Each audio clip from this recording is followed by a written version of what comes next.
There are places on this Earth where the cold itself becomes a kind of memory, where temperatures so far below freezing that they would kill an unprotected human in minutes have instead preserved secrets for millennia, holding them in crystalline suspension while civilizations rose and fell across warmer lands, while empires carved their names into history and then crumbled into footnotes, while the very languages spoken by ancient peoples transformed beyond recognition or vanished entirely. In the vast frozen expanses of Siberia, across the steppes and taiga that stretch from the Ural Mountains to the shores of the Pacific, the permafrost has served as humanity's greatest unintentional archive, a vault of ice and earth that opens only reluctantly, yielding its treasures in fragments, in whispers, in discoveries so startling that they force us to reconsider everything we thought we knew about the distant past. What the ice remembers, science is only now beginning to learn, and what it reveals challenges comfortable assumptions about human history, about the capabilities of ancient peoples, and about the very nature of time itself. But the permafrost is changing. The vaults are beginning to open, and as the temperature rises across these northern lands, what emerges from the thaw carries with it questions that may never be fully answered, mysteries preserved for tens of thousands of years now surfacing into a world utterly unprepared to understand them. This is a journey into the frozen heart of ancient mystery, a passage through landscapes where the ground itself holds memories stretching back to, before the last ice age, to times when species of human walked this earth that we once believed existed only in speculation. Here, where winter darkness lasts for months and summer's light barely warms the surface of the soil, the permafrost has been waiting, patient and silent, guarding secrets from epochs we can scarcely imagine. The Altai Mountains rise where Russia, China, Mongolia and Kazakhstan converge, a region so remote that even today it takes days of travel to reach certain valleys, paths that wind through landscapes virtually unchanged since the last glaciation. It is here, in a chamber carved by water and time into the side of a limestone cliff, that researchers made a discovery that would rewrite the story of human evolution itself. The Denisova cave sits at an elevation of approximately 700 meters, its entrance modest and unassuming, a mouth in the rock face that opens onto a series of interconnected galleries where humans and their relatives sought shelter for hundreds of thousands of years. The air inside carries the mineral scent of ancient stone, the walls marked with the slow drip of groundwater that has deposited layer upon layer of sediment, each stratum a chapter in a story that began before modern humans even existed. Excavations here have been ongoing since the Soviet era, but it was in 2008 that the cave yielded something that would shake the foundations of paleoanthropology, a tiny fragment of bone, barely larger than a fingernail, that had belonged to a juvenile female who lived approximately 40,000 years ago. She was not a modern human. She was not a Neanderthal. She belonged to an entirely different lineage of humanity, one that scientists had never encountered before, one whose existence had not even been suspected until that fragment of bone surrendered its genetic secrets. The team that extracted DNA from this minuscule sample expected it to confirm what they already believed, that the bone belonged either to a Neanderthal or to an early modern human, the two species known to have inhabited this region during the Ice Age.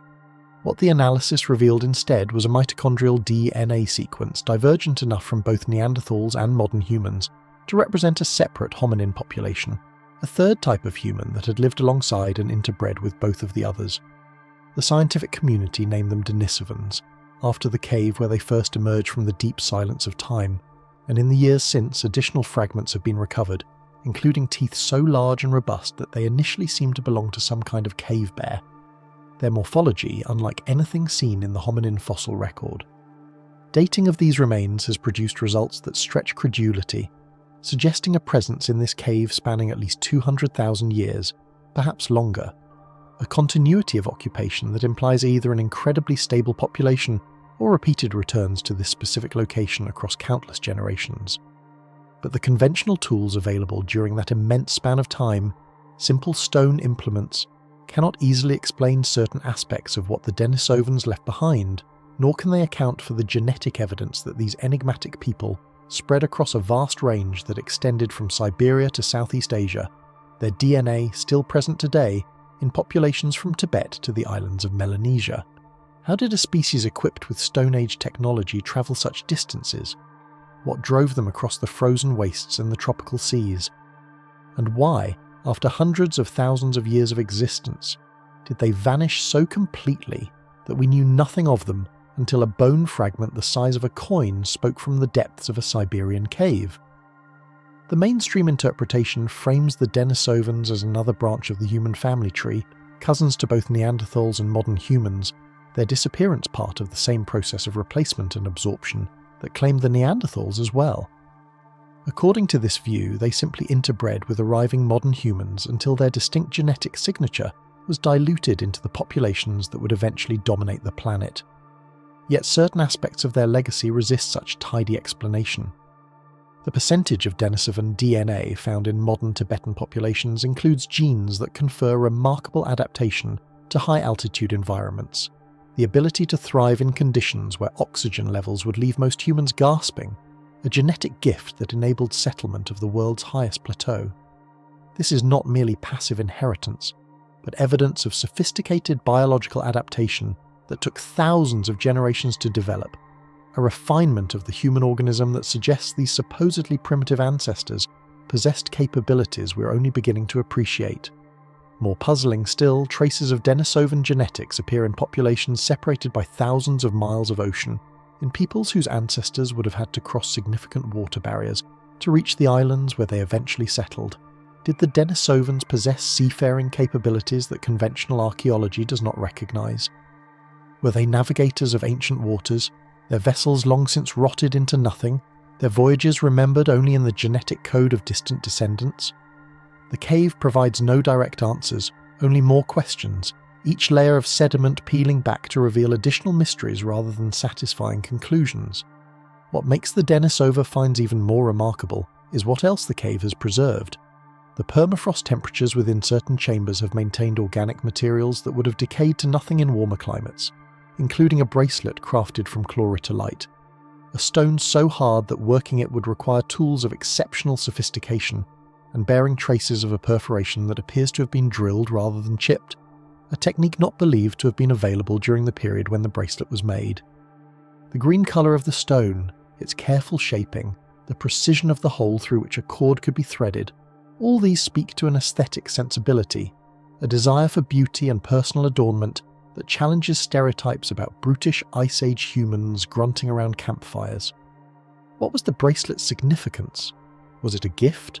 A marker of status, a symbol of some belief system we cannot access? The Denisovan who wore it has been silent for 40,000 years, and the permafrost, for all its powers of preservation, cannot tell us what that ornament meant to the hand that once touched it. Approximately 500 kilometers to the south and east of the Denisova cave, high on the Ukok plateau where the winds blow constant and cold across grasslands that have barely changed since the last ice age, another discovery emerged from the frozen ground, one that would bring the ancient dead into the present with a vividness that borders on the uncanny. In 1993, a Russian archaeologist named Natalia Polosmak was excavating a burial mound, one of thousands that dot the Altai landscape, when her team broke through a layer of ice to find something extraordinary, a wooden chamber containing the perfectly preserved body of a young woman, her skin still intact, her features still recognizable, her arms covered in tattoos of stunning complexity and artistry. She had died approximately 2,500 years ago during the time of the Permafrost culture, a nomadic people who roamed these highlands centuries before the Common Era, and the permafrost had kept her in a state of preservation so remarkable that even the colour of her tattoos remained visible, the intricate design still sharp against skin that had last seen sunlight when Socrates was a young man in Athens. Scientists would come to call her the Siberian Ice Maiden, or the Ukok Princess, though neither title quite captures the mystery she embodies, a mystery not merely of death, but of knowledge, of artistic skill, of cultural meaning preserved in ice, while everything that could have explained it crumbled away. The tattoos themselves cover her shoulders, her arms, her hands, depicting creatures both real and imaginary, deer with elaborately branching antlers transformed into stylized birds, mythical beasts combining features of felines and ungulates, designs that flow with the contours of her body as if they were always meant to be there, as if her skin were the canvas for which these images were specifically conceived. The sophistication of the work is remarkable even by modern standards, the lines precise and confident, the shading subtle and gradual, the composition balanced and aesthetically coherent across the entire surface of her visible skin. Forensic analysis suggests she died in her mid-20s, possibly from breast cancer, her final months perhaps marked by pain that we cannot imagine and she could not escape. But what strikes researchers most profoundly is not the circumstances of her death, but the evidence of her life, the extraordinary artistry that someone somewhere in a nomadic society of horse herders and warriors had developed to such a pitch of refinement that 2.5 millennia later we can only marvel and wonder. Who was the artist? What tools did they use? What inks? What techniques? How long did each session take, and how did the subject endure the pain of the process without modern anesthesia?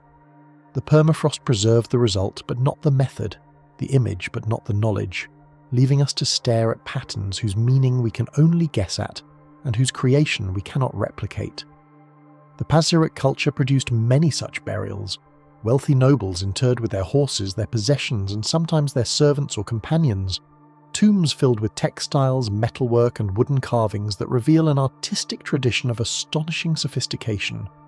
Yet the Pazyryk themselves left no written records, no monuments, no cities, nothing that conventional archaeology would recognize as the hallmarks of advanced civilization. They were nomads, following their herds across the high grasslands, living in felt tents and wooden structures that left barely a trace once abandoned. Everything we know about them comes from their graves, from the offerings they made to accompany the dead into whatever afterlife they believed awaited, and from the chance intervention of permafrost that froze those offerings before they could decay. What beliefs drove them to create such elaborate tombs? What gods did they worship? What stories did they tell around evening fires? What songs did they sing as they rode across the endless steppe? The Ice Maiden cannot answer, her tattooed arms folded across her chest in a position of eternal rest, her face bearing an expression that might be peace or might be something else entirely, something we lack the context to interpret. She has become famous, her image reproduced in museums and documentaries around the world, yet she remains fundamentally unknowable, a woman from a world so different from our own that even perfect preservation cannot bridge the gulf between her time and ours. Local indigenous populations, the Altai people who still inhabit this region, have long objected to the excavation and display of the Ice Maiden, whom they consider a princess or priestess of their ancestors, a sacred figure whose removal from her resting place has brought misfortune upon the land.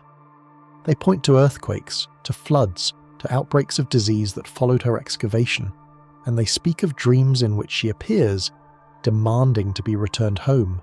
Science dismisses such claims as superstition, as the human tendency to find patterns where none exist. Yet something in the Ice Maiden's story resists purely materialist explanation. Why did the permafrost preserve her so perfectly, when other burials in the same region have yielded only bones and fragments? What combination of conditions, of temperature and moisture and burial depth and seasonal variation, conspired to maintain her body across 25 centuries while empires rose and fell and the world transformed beyond recognition? The conventional answer involves specific geological and climatic factors unique to her particular burial site, a satisfying explanation that nonetheless cannot quite dispel the sense that something more is at work, that the permafrost itself possessed some quality of memory, some capacity for selection, that determined which secrets would be kept and which would be surrendered to the decay that claims all things eventually. The preservation paradox deepens when we consider that the permafrost is now actively melting, that the stable conditions that maintained the Ice Maiden and countless other archaeological sites for millennia are beginning to collapse as global temperatures rise. What emerges from the thaw arrives in our world in a condition already compromised, already beginning the process of decay that was arrested for so long, often degrading before archaeologists can even reach the site. The permafrost that served as humanity's greatest unintentional archive is becoming instead a source of irretrievable loss, as organic materials preserved for tens of thousands of years dissolve into the warming soil before anyone can study them.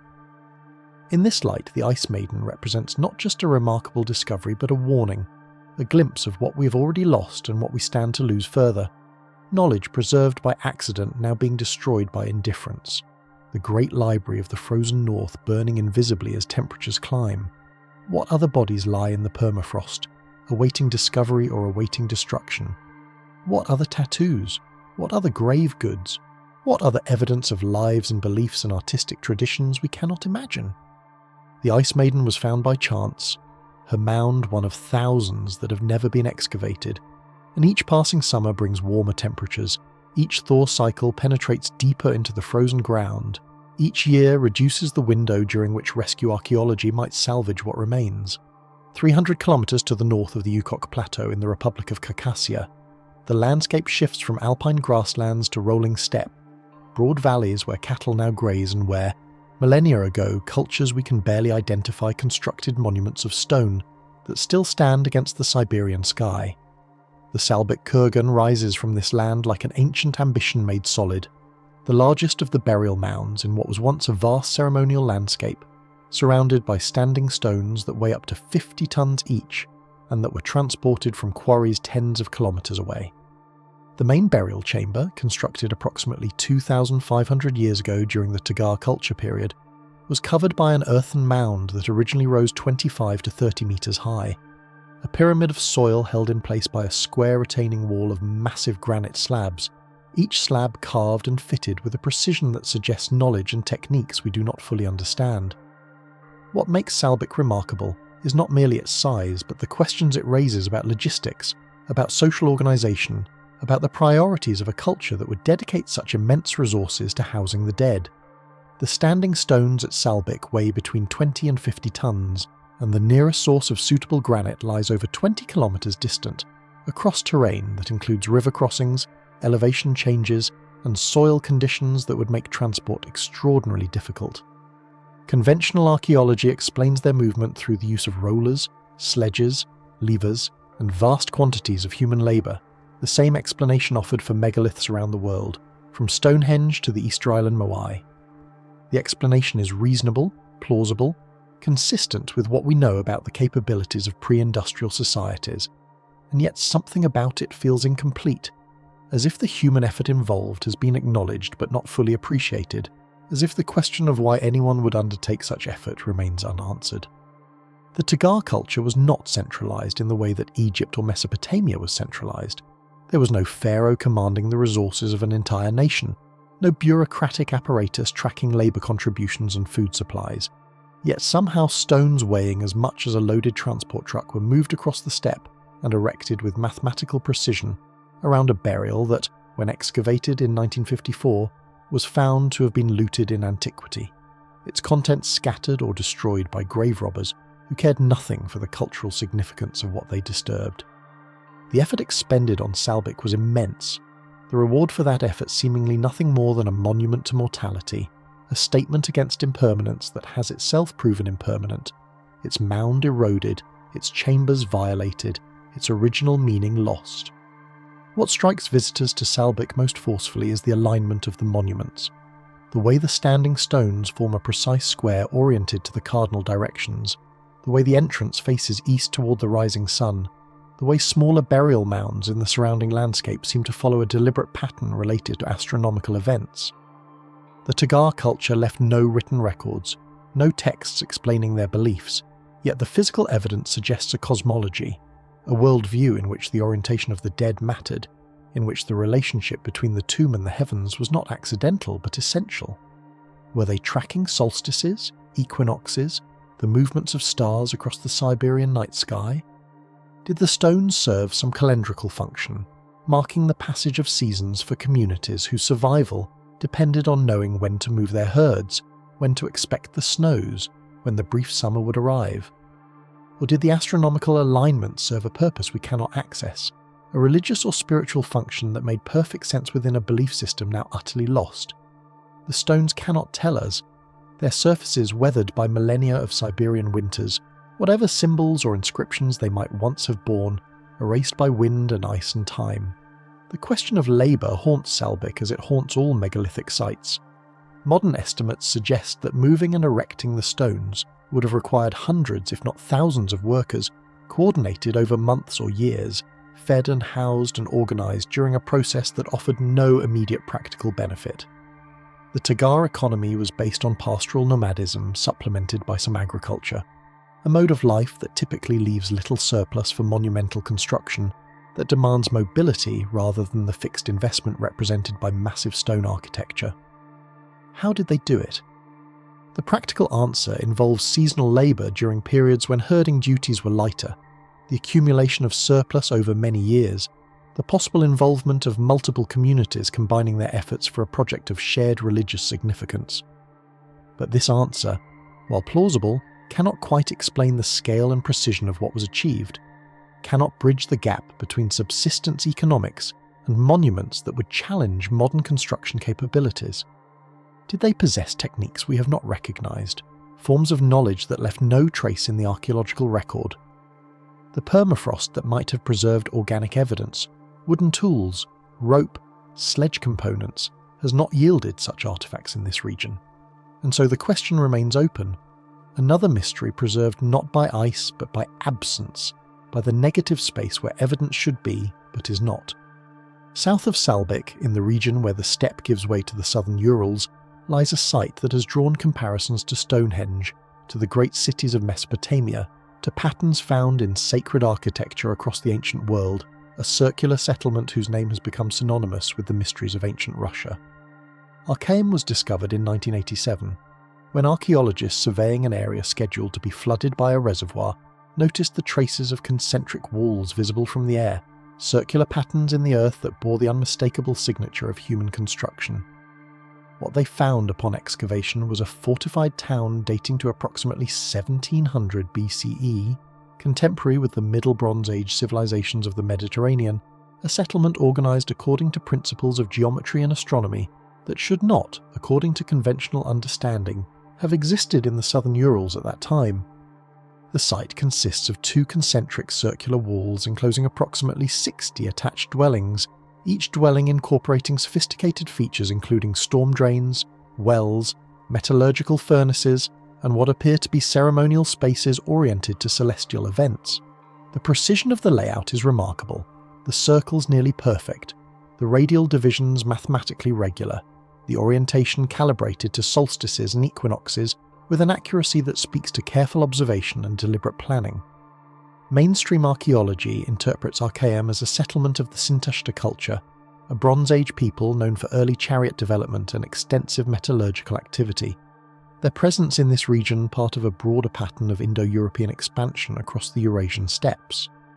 This interpretation is supported by extensive evidence, including pottery styles, burial practices and metalwork consistent with Sintashta cultural markers, and it places Arkaim within a recognisable framework of prehistoric development. Yet the site's geometric precision continues to invite speculation, its circular form resonating with sacred architecture from cultures that had no known contact with the southern Urals, its astronomical alignments suggesting knowledge that seems disproportionate to what we know about Bronze Age pastoral societies. The settlement was occupied for only about 200 years before being abandoned, and when the inhabitants left, they appear to have burned the site deliberately, a destruction so thorough that some researchers believe it was ritual in nature, a deliberate erasure of a place that had served its purpose and was now being returned to the earth. What purpose? The mainstream view involves population pressure, resource depletion, shifting climate conditions, the usual explanations for settlement abandonment. But the deliberate burning suggests something else, a conscious choice to destroy rather than simply leave, to prevent the site from being reused, to close a chapter with finality.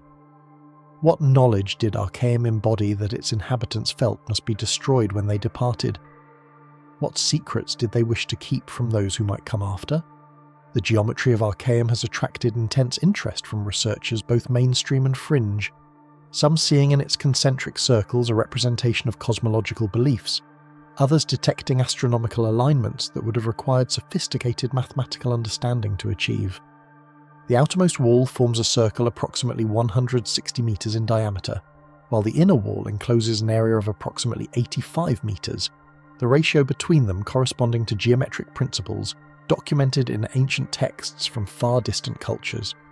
The central square, an open area at the heart of the settlement, is oriented to the cardinal directions with precision that rivals modern surveying, its corners pointing north, south, east and west with minimal deviation. Within the dwellings, hearths and metallurgical furnaces are positioned according to patterns that some researchers believe served ritual as well as practical purposes, the transformation of ore into metal perhaps understood as a sacred process, a kind of alchemy that bridged the worlds of matter and spirit. Did the inhabitants of Arkaim possess a coherent philosophical or religious system that shaped their architecture, that determined where fires could be lit and metals could be worked? The physical evidence suggests intentionality, but the meaning behind that intention remains frustratingly opaque. What happened to the people of Arkaim? The site's brief occupation and deliberate destruction mark a pattern seen elsewhere in the Bronze Age world, the rise and fall of communities that flourished briefly and then vanished, their technologies and beliefs apparently dying with them. The Sintashta culture produced remarkable innovations, including some of the earliest known spoked wheel chariots, a military technology that would transform warfare across the ancient world, yet the culture itself did not survive to enjoy the fruits of its invention. Within a few generations, the distinctive characteristics of Sintashta material culture disappear from the archaeological record, absorbed into successor cultures that retain some elements while discarding others. The knowledge embodied in Arkaim's precision, whatever that knowledge was, does not reappear elsewhere in the region, does not influence later settlements, does not pass into any tradition we can identify. It simply vanishes, as if the burning of the site succeeded in erasing not just the physical structures, but the ideas that gave them form. This pattern, the emergence of sophisticated knowledge that then disappears without apparent inheritance, is one of the most troubling aspects of ancient history, a reminder that progress is not inevitable, that achievements can be lost, that the arc of human development does not always bend toward cumulative advancement. Deep in the mountains of Tuva, a region so remote that it remained essentially unknown to the outside world until the 20th century, lies one of Russia's most enigmatic archaeological sites, a fortress on an island in a high-altitude lake that has puzzled researchers since its rediscovery in 1891. Porbazhin sits on a small island in Lake Terekol, its walls rising from waters that freeze solid each winter, its interior containing the remains of structures whose purpose has never been satisfactorily explained. The name means clay house in the Tuvan language, a modest designation for a complex that covers nearly 4 hectares, and that was constructed with a precision and sophistication that seems utterly out of place in this desolate location. Dating to the 8th century of the Common Era, Porbazhin is attributed to the Uyghur Khaganate, a Turkic empire that dominated the steppes during this period. Yet the architecture follows Chinese patterns, the walls echoing palace complexes found thousands of kilometers to the east, the layout conforming to Tang dynasty aesthetic principles that would require either Chinese architects or extraordinarily detailed knowledge of Chinese building traditions. The island fortress contains no evidence of permanent habitation, no accumulation of debris that would indicate long-term occupation, no burials, no garbage pits, none of the detritus that normally marks places where people lived. The structures within the walls appear ceremonial rather than functional, arranged according to geometric principles that speak to deliberate planning but not to practical utility. There are no defensive features that would make the site useful as a fortress in any military sense, no wells or cisterns that would allow it to withstand siege, no barracks or storage facilities that would support a garrison. What was Porbazhin for? The conventional answer involves a summer palace, a retreat for Uyghur Khans seeking to escape the heat of their southern capitals, but this explanation struggles against the climate evidence. At an elevation of over 2,000 meters, the island experiences severe cold for most of the year, with ice forming on the lake as early as October and persisting until May. Building a summer palace where summer barely exists seems impractical, yet the alternative explanations carry their own difficulties. Some researchers have suggested that Porbazhin served religious or ritual functions, a temple complex dedicated to Manichaean practices that the Uyghur leadership adopted in the 8th century. This would explain the lack of domestic debris, the geometric precision of the layout, the apparent emphasis on form over function. But Manichaean temple complexes from other regions do not closely resemble Porbazhin, and the question of why such a complex would be built in such an inaccessible location remains unanswered. Others have proposed that the site was never completed, that construction was interrupted by political upheaval or the death of the patron who commissioned it, leaving behind walls and foundations but no functioning institution. This explanation gained support from the condition of certain structures, which appear unfinished, their interiors never fully developed, their purpose never realized. Yet even an unfinished complex represents an enormous investment of resources, thousands of workers laboring in extreme conditions to erect walls that would serve no practical purpose, hauling materials to an island that could only be reached by boat or by crossing winter ice. The scale of effort involved demands explanation, and none of the available explanations quite suffice.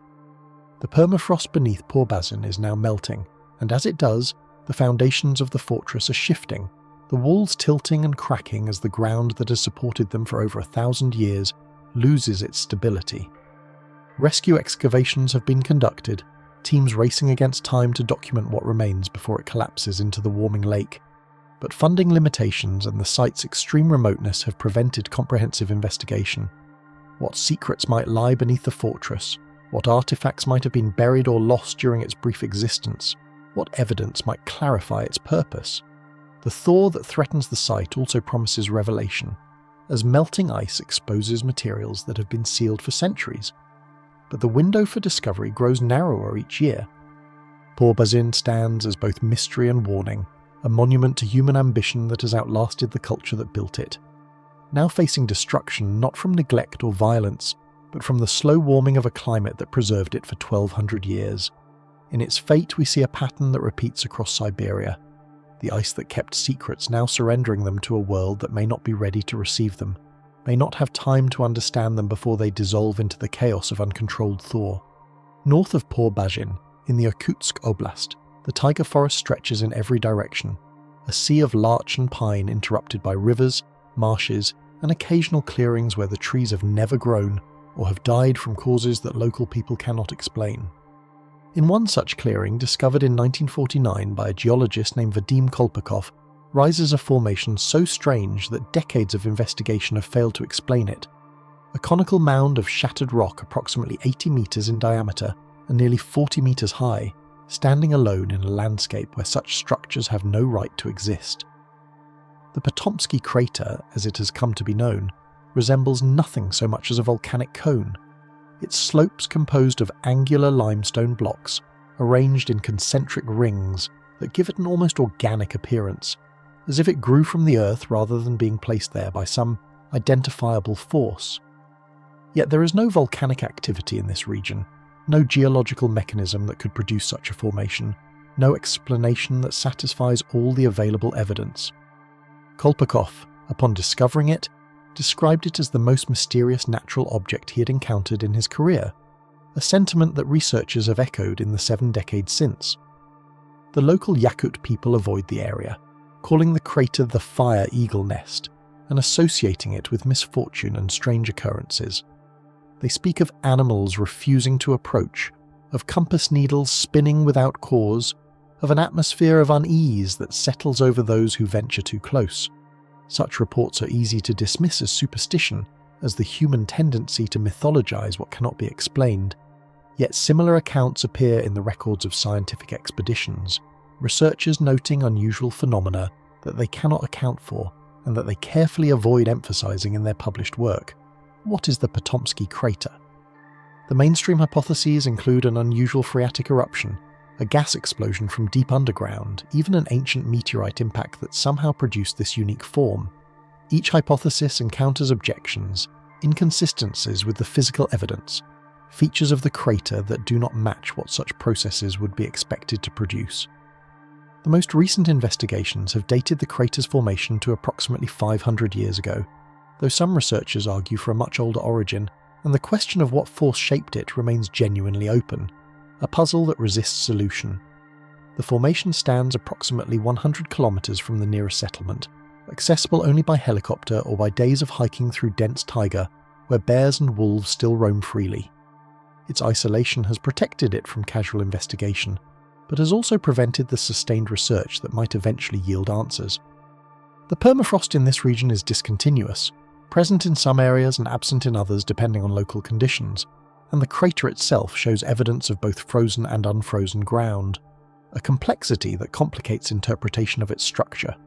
Cores drilled through the formation have revealed layers of material that do not match the surrounding geology, rocks that appear to have been subjected to intense heat at some point in their history, yet the heat source remains unidentified. Was the Patomskiy crater formed by a process we understand but have not correctly identified, or does it represent something genuinely anomalous, a phenomenon that our current scientific frameworks cannot accommodate? The questions accumulate without resolution. Another mystery in a landscape full of them, another riddle posed by Siberia's vast and largely unexplored territories.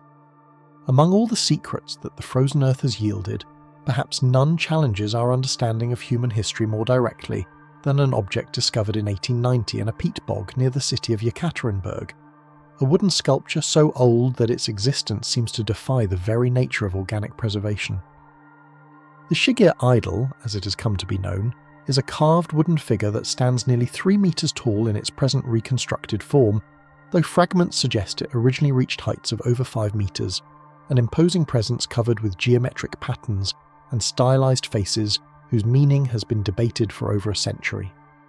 When first discovered, the idol was dated to approximately 9,500 years old, making it one of the oldest known wooden sculptures in the world, contemporary with, or even older than the first monuments of Mesopotamia, created at a time when conventional understanding places humanity in the aftermath of the last ice age. Small bands of hunter-gatherers eking out existence in a world still recovering from glaciation. Recent analysis using accelerator mass spectrometry has pushed the date back even further, to approximately 12,500 years before present, placing its creation at the very end of the Pleistocene, during a period when ice sheets still covered much of northern Europe and the world looked nothing like it does today. The implications of this revised dating are profound and deeply unsettling to conventional narratives of human development. 12,500 years ago, according to the frameworks we have constructed to understand our past, humanity had not yet invented agriculture, had not yet built permanent settlements, had not yet developed the complex societies that we associate with monumental art and symbolic expression. The people of this era were supposed to be focused on survival, on the immediate demands of hunting and gathering in a world of megafauna and shifting climates, their cultural expressions limited to portable objects, to small carvings and painted stones that could travel with nomadic bands. Yet here stands the Shigir Idol, a massive wooden sculpture requiring substantial time and skill to create, covered with abstract geometric patterns that suggest a sophisticated symbolic vocabulary, faces staring outward with expressions that resist interpretation across the millennia. The very existence of this object challenges fundamental assumptions about what was possible in this remote period, about what human communities were capable of creating, about what they chose to dedicate their precious time and resources to accomplish. The preservation of the idol itself constitutes a minor miracle, a convergence of conditions so unlikely that its survival seems almost deliberate, as though the earth itself conspired to protect this artifact until we were ready to receive it. Wood is among the most fragile of materials, susceptible to decay, to insects, to fire, to the countless processes that return organic matter to the elements from which it arose. In normal conditions, a wooden object exposed to the environment would be reduced to fragments within decades, to nothing within a few centuries at most. The Shigir Idol endured for over 12,000 years because it was deposited in a peat bog, where the acidic anaerobic conditions prevented the microbial activity that causes wood to decompose. The object was essentially pickled in the earth, preserved in darkness and cold, while civilizations rose and fell on the surface above, while humanity invented writing and agriculture and cities and empires, while everything we think of as history unfolded without anyone knowing that this ancient artifact waited below. The peat bog that preserved the idol was being mined for fuel when workers discovered the wooden fragments in 1890. Scattered pieces that were initially dismissed as worthless debris from some long-forgotten activity. It was only when the fragments were cleaned and examined that their true nature became apparent, the carved faces emerging from the peat-stained wood like messages from another world. The reconstruction process was painstaking and incomplete, and portions of the original sculpture remain missing, lost to the mining operations or to decay that occurred before preservation conditions took hold. What survives is nevertheless remarkable. A plank-like figure covered with carved lines forming chevrons, zigzags, and geometric patterns that appear to encode information we can no longer read. The faces, of which at least 7 are distinguishable, peer outward with what might be solemn expressions, their features stylized but unmistakably human, representations of beings who presumably held meaning for the people who created them. Who were these people? These Mesolithic artists working at the edge of the glaciers, carving a massive wooden monument for purposes we cannot divine. The conventional categories barely apply to them. They were not the primitive savages of Victorian imagination, driven purely by hunger and fear, nor were they the ancestors of any known civilization, their culture apparently leaving no direct descendants that we can identify. They existed in a gap in our knowledge, a period between the cave painters of the Paleolithic and the first farmers of the Neolithic, a transitional era that we understand poorly because the evidence has largely not survived. The Shigir Idol suggests that this era may have been far richer than the fragmentary record indicates, that complex symbolic expression and monumental art may have existed in forms that simply did not preserve, leaving us with a distorted picture of human capabilities in this crucial period. How many wooden temples stood in the forests of prehistoric Europe? How many carved totems marked sacred places? How many elaborate sculptures embodied beliefs we will never recover? The Shigir Idol may be a sole survivor from a tradition that was once widespread, a single voice from a chorus that has otherwise fallen silent. The geometric patterns covering the idol have been subjected to extensive analysis, attempts to decode what they might represent. Some researchers see astronomical information encoded in the lines, markers for solstices or equinoxes or the movements of constellations. Others propose maps, the zigzags representing rivers or mountain ranges in a landscape now transformed by millennia of geological change. Still others suggest a calendar function, the carved lines tracking days or seasons or cycles of the moon. None of these interpretations has achieved consensus and all remain speculative, attempts to impose familiar functions on an object that may have served purposes we cannot imagine. The multiple faces have prompted theories about ancestor worship, about spirit beings, about a cosmology that assigned personhood to forces of nature or categories of existence. The idol may have represented a single deity with multiple aspects, or multiple entities combined in a single form, or something else entirely, a concept for which we have no adequate vocabulary. The carvings resist our interpretive frameworks, refuse to yield their meaning to modern analysis, remain stubbornly other across the gulf of 12,000 years. The wood itself has been identified as larch, a species well suited to the cold climates of the Ural region, a tree that would have been abundant in the forests that covered the landscape as the glaciers retreated. The larch was apparently chosen with care, a straight-grained specimen of substantial size, and the carving was executed with stone tools that left characteristic marks still visible on the surface. The skill evident in the work suggests extensive experience with wood carving, a tradition that must have developed over generations before it could produce an object of this complexity. The idol was not a first attempt, not an experiment, but the product of accumulated knowledge and refined technique, implying a culture where such skills were cultivated and transmitted, where time was available for artistic production beyond the demands of mere survival. This in turn suggests a more complex social organisation than we typically associate with Mesolithic peoples, communities stable enough to support specialists, to allow individuals to develop expertise in particular crafts, to create objects whose purpose was apparently symbolic rather than practical. The Shigir Idol now resides in the Suadlovsk Regional Museum in Yekaterinburg, preserved under controlled conditions that will hopefully protect it for future generations and future methods of analysis. But its very presence in a museum raises questions about the countless similar objects that were never preserved, that decayed in the forests or were destroyed by changing conditions or were simply never created in forms that could survive. The peat bog that saved this artifact was a rare occurrence of preservation in a landscape where such conditions were the exception. For every wooden object that survived, how many thousands perished? The Shigir Idol stands alone not because it was unique in its time, but because it alone encountered the conditions necessary for survival.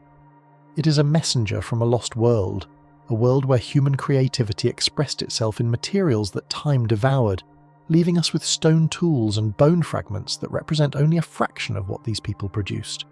The true richness of their culture remains beyond our reach, suggested but not revealed by this solitary survivor.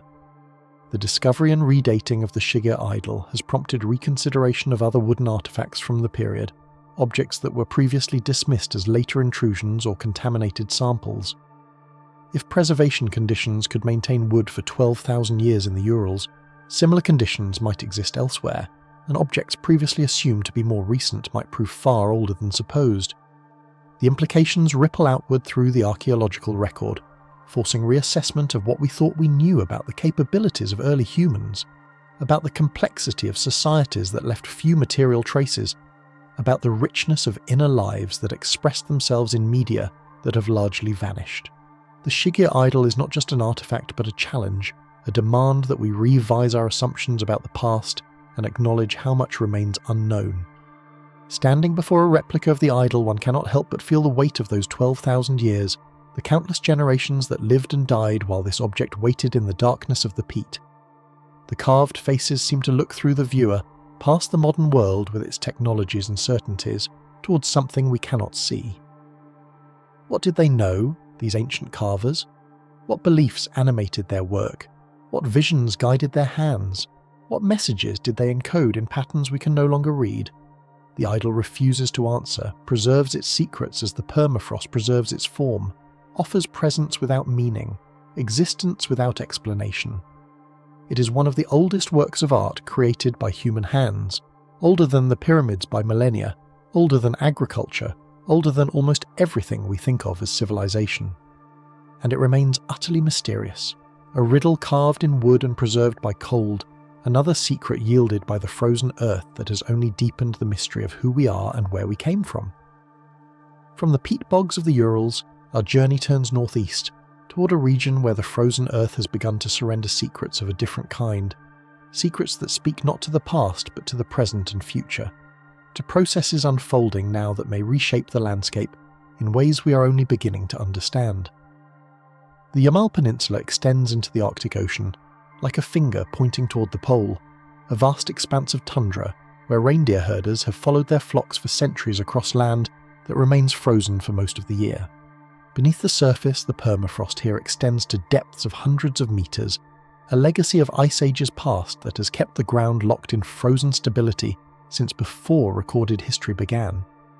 But this stability has begun to waver, to crack, to produce phenomena that have no parallel in living memory, and that challenge our understanding of what the frozen earth contains and what happens when it thaws. In July of 2014, a helicopter pilot flying over the Yamal Peninsula spotted something that seemed impossible, a nearly perfect circular hole in the tundra, approximately 70 meters in diameter, its walls dropping vertically into darkness below. Initial reports were confused, disbelieving, focused on the strangeness of finding such a geometric feature in the natural landscape. Some observers immediately proposed meteorite impact, others suggested military testing, still others reached for explanations involving unknown forces operating beneath the Earth. When scientists finally reached the site, they found not an impact crater but something stranger still, an apparent blowout, as though something had erupted from below with tremendous force, ejecting soil and ice outward and leaving this void where once solid ground had stood. The walls of the crater revealed frozen earth, permafrost exposed to air for what appeared to be the first time in thousands of years, and at the bottom, a pool of murky water was already beginning to form. The dimensions were startling, not just the width but the depth, which initial estimates placed at approximately 50 meters before the walls became too unstable for direct measurement. The ejected material formed a rim around the opening, debris scattered for hundreds of meters in all directions, suggesting an explosive event of considerable force. What could have caused such an eruption? What was released when the ground gave way? And why here? Why now, after millennia of frozen stability? The leading hypothesis centers on methane, specifically on methane hydrates, ice-like structures that form when methane gas becomes trapped in frozen ground under high pressure. These hydrates are stable under permafrost conditions, locked in the ground like frozen foam, but when temperatures rise or pressure drops, they can destabilize rapidly, the solid hydrate converting to gas with explosive expansion. A pocket of methane hydrate suddenly releasing its contents could, in theory, produce exactly the kind of blowout observed at the Yamal crater, a violent expulsion of gas and debris that leaves a void where the hydrate once occupied space. The process would be self-limiting, halting once the pressure equalized, but the initial explosion could be severe enough to throw material hundreds of meters and create a crater visible from the air. This hypothesis fits the observed evidence in many respects, but troubling questions remain.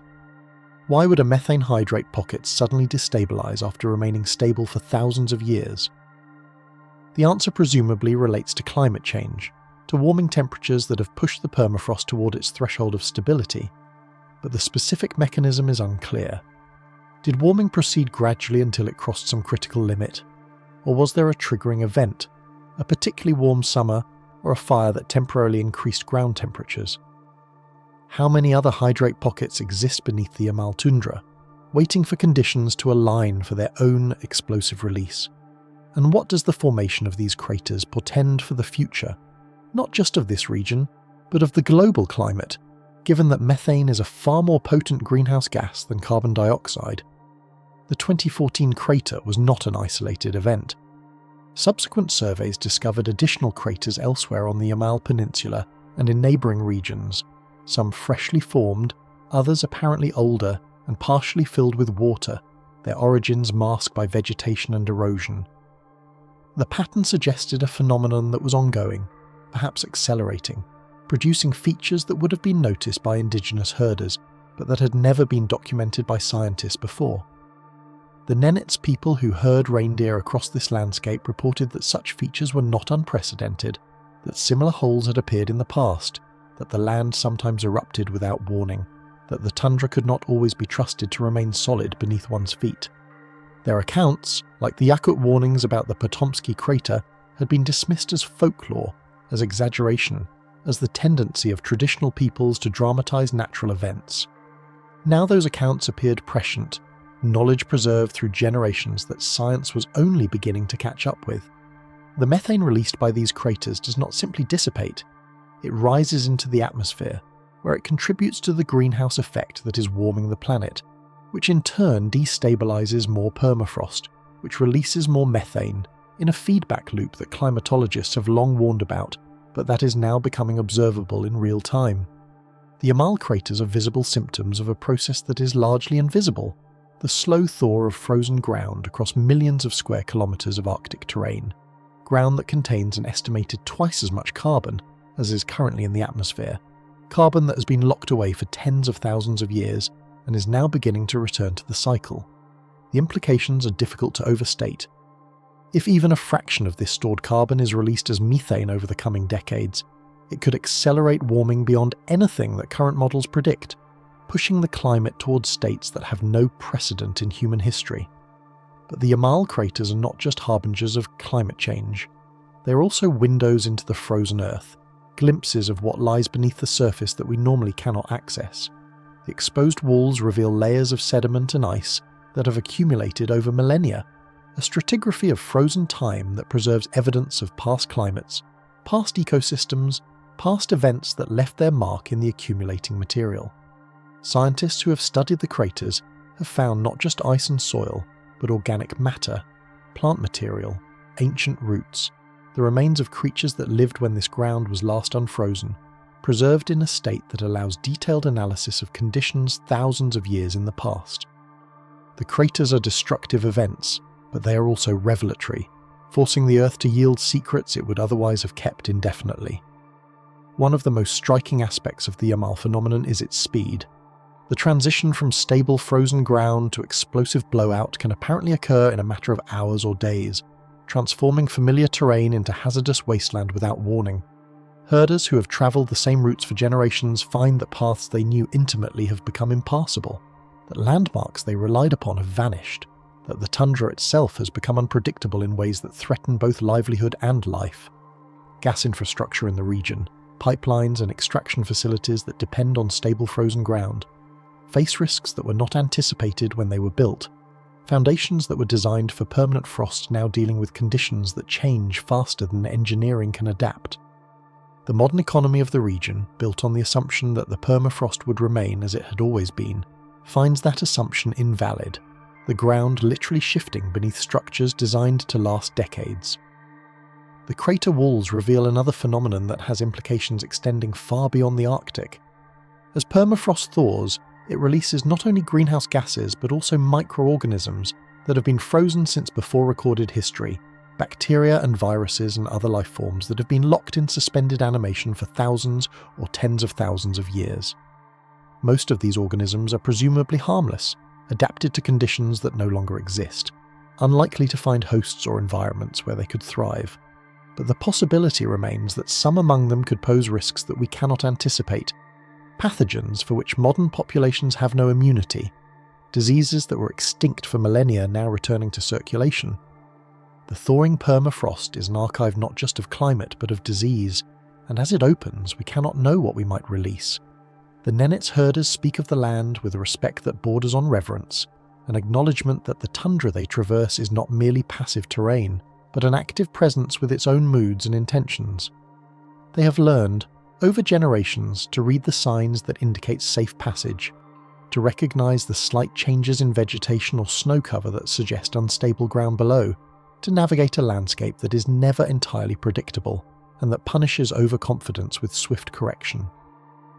This knowledge, accumulated through centuries of observation and passed from elders to children, represents a form of expertise that scientific instruments are only beginning to replicate, an intimate understanding of permafrost behaviour that emerges from living within it rather than studying it from outside. As conditions change faster than traditional knowledge can adapt, this expertise becomes both more precious and more uncertain, wisdom developed for a world that is rapidly ceasing to exist. What secrets remain beneath the frozen ground of the Yamal Peninsula and the broader Arctic? What other eruptions await? What releases of gas and ancient organisms? What revelations of past conditions preserved in ice? The craters are reminders that the Earth is not stable, that the surfaces we walk upon are temporary arrangements, that forces operating on timescales beyond human experience can manifest suddenly and without warning, transforming familiar landscapes into something alien and strange. The permafrost that has kept these regions frozen for millennia is now beginning to yield, to surrender the secrets it has hoarded since before humanity existed, to return to circulation materials that have been sequestered for ages beyond counting. Whether this release represents an opportunity for discovery or a catastrophe unfolding in slow motion remains to be seen, perhaps both at once, revelation and disaster intertwined in the manner of all profound change. The cold has been the keeper of these secrets, the permafrost acting as a vast natural archive preserving what would otherwise have decayed into oblivion long ago. The Denisovans who sheltered in their Altai cave, the princess who was laid to rest in her Siberian kurgan, the builders who raised megaliths at Salbyk and circular walls at Arkaim, the engineers who constructed Pobajin on its isolated island, the sculptors who carved the Shigir Idol from a larch log, even the strange forces that shaped the Patomskiy crater, all of these have been preserved by cold, by frozen ground that halts decay and maintains form across spans of time that defy human comprehension. But the cold is now retreating, the frozen archive opening, the secrets spilling out whether we are ready to receive them or not. The Yamal craters are the most dramatic manifestation of this opening, explosive releases that cannot be ignored, but they are only the most visible edge of a transformation that is proceeding across the entire Arctic, quietly, relentlessly, at a pace that accelerates year by year. Standing at the edge of one of these craters, looking down into the void where frozen ground once stood, one feels the vertigo of deep time, the dizzying awareness that forces far older and more powerful than human civilization are at work here, forces that shaped the world before we existed and that will continue long after we're gone. The exposed walls are layers of history, readable by those with the knowledge to interpret them, but also warnings, evidence of instability, reminders that nothing is permanent, that the ground beneath our feet is not as solid as we assume. The permafrost that has defined these landscapes for millennia is entering a new phase, a transition to conditions that have not existed for ages beyond memory, and what emerges from that transition cannot be predicted. The secrets of the frozen Earth are being released, one crater at a time, one thaw cycle at a time, one ancient virus and one preserved princess and one inexplicable artifact at a time. The question is not whether we will learn what the ice has hidden, but whether we will understand it in time to make use of what it reveals, the cold does not surrender its holdings willingly. What has been frozen must be coaxed into revelation, must be excavated from matrices of ice and sediment that resist every probe, every tool, every attempt to extract meaning from matter that has remained inert for spans of time that dwarf human civilization. And yet the cold is now being forced to yield, not by human ingenuity alone, but by planetary forces that care nothing for our curiosity, our timelines, our capacity to absorb what emerges. Across Siberia and the broader Arctic, the permafrost archives are opening, and what they contain challenges assumptions about ancient peoples, ancient technologies, ancient ways of understanding the world that we had thought lost beyond recovery. The Denisovan Cave sits in the Altai Mountains, a modest opening in limestone that would attract little notice were it not for what has been found within, remains that rewrote our understanding of human evolution and continue to pose questions that genetics alone cannot answer. Before the discoveries began to accumulate, before the bones and the teeth and the fragments of worked material started emerging from the sediment, the cave was simply one of countless shelters that dotted the Siberian landscape, used by herders and travellers seeking refuge from weather that can kill the unprepared in hours. The mouth faces south, catching what warmth the sun offers in these latitudes, and the interior maintains temperatures that hover near freezing even in summer, conditions that proved ideal for preservation across tens of thousands of years. The first systematic excavations began in the 1970s, Soviet archaeologists working methodically through layers of occupation debris, finding stone tools and animal bones and charcoal from ancient fires, the standard detritus of Paleolithic habitation that tells stories of hunting and cooking and survival at the edge of the inhabitable world. What they did not expect, what no one could have anticipated, was the genetic evidence that would emerge decades later when techniques for extracting and analysing ancient DNA reached sufficient sophistication.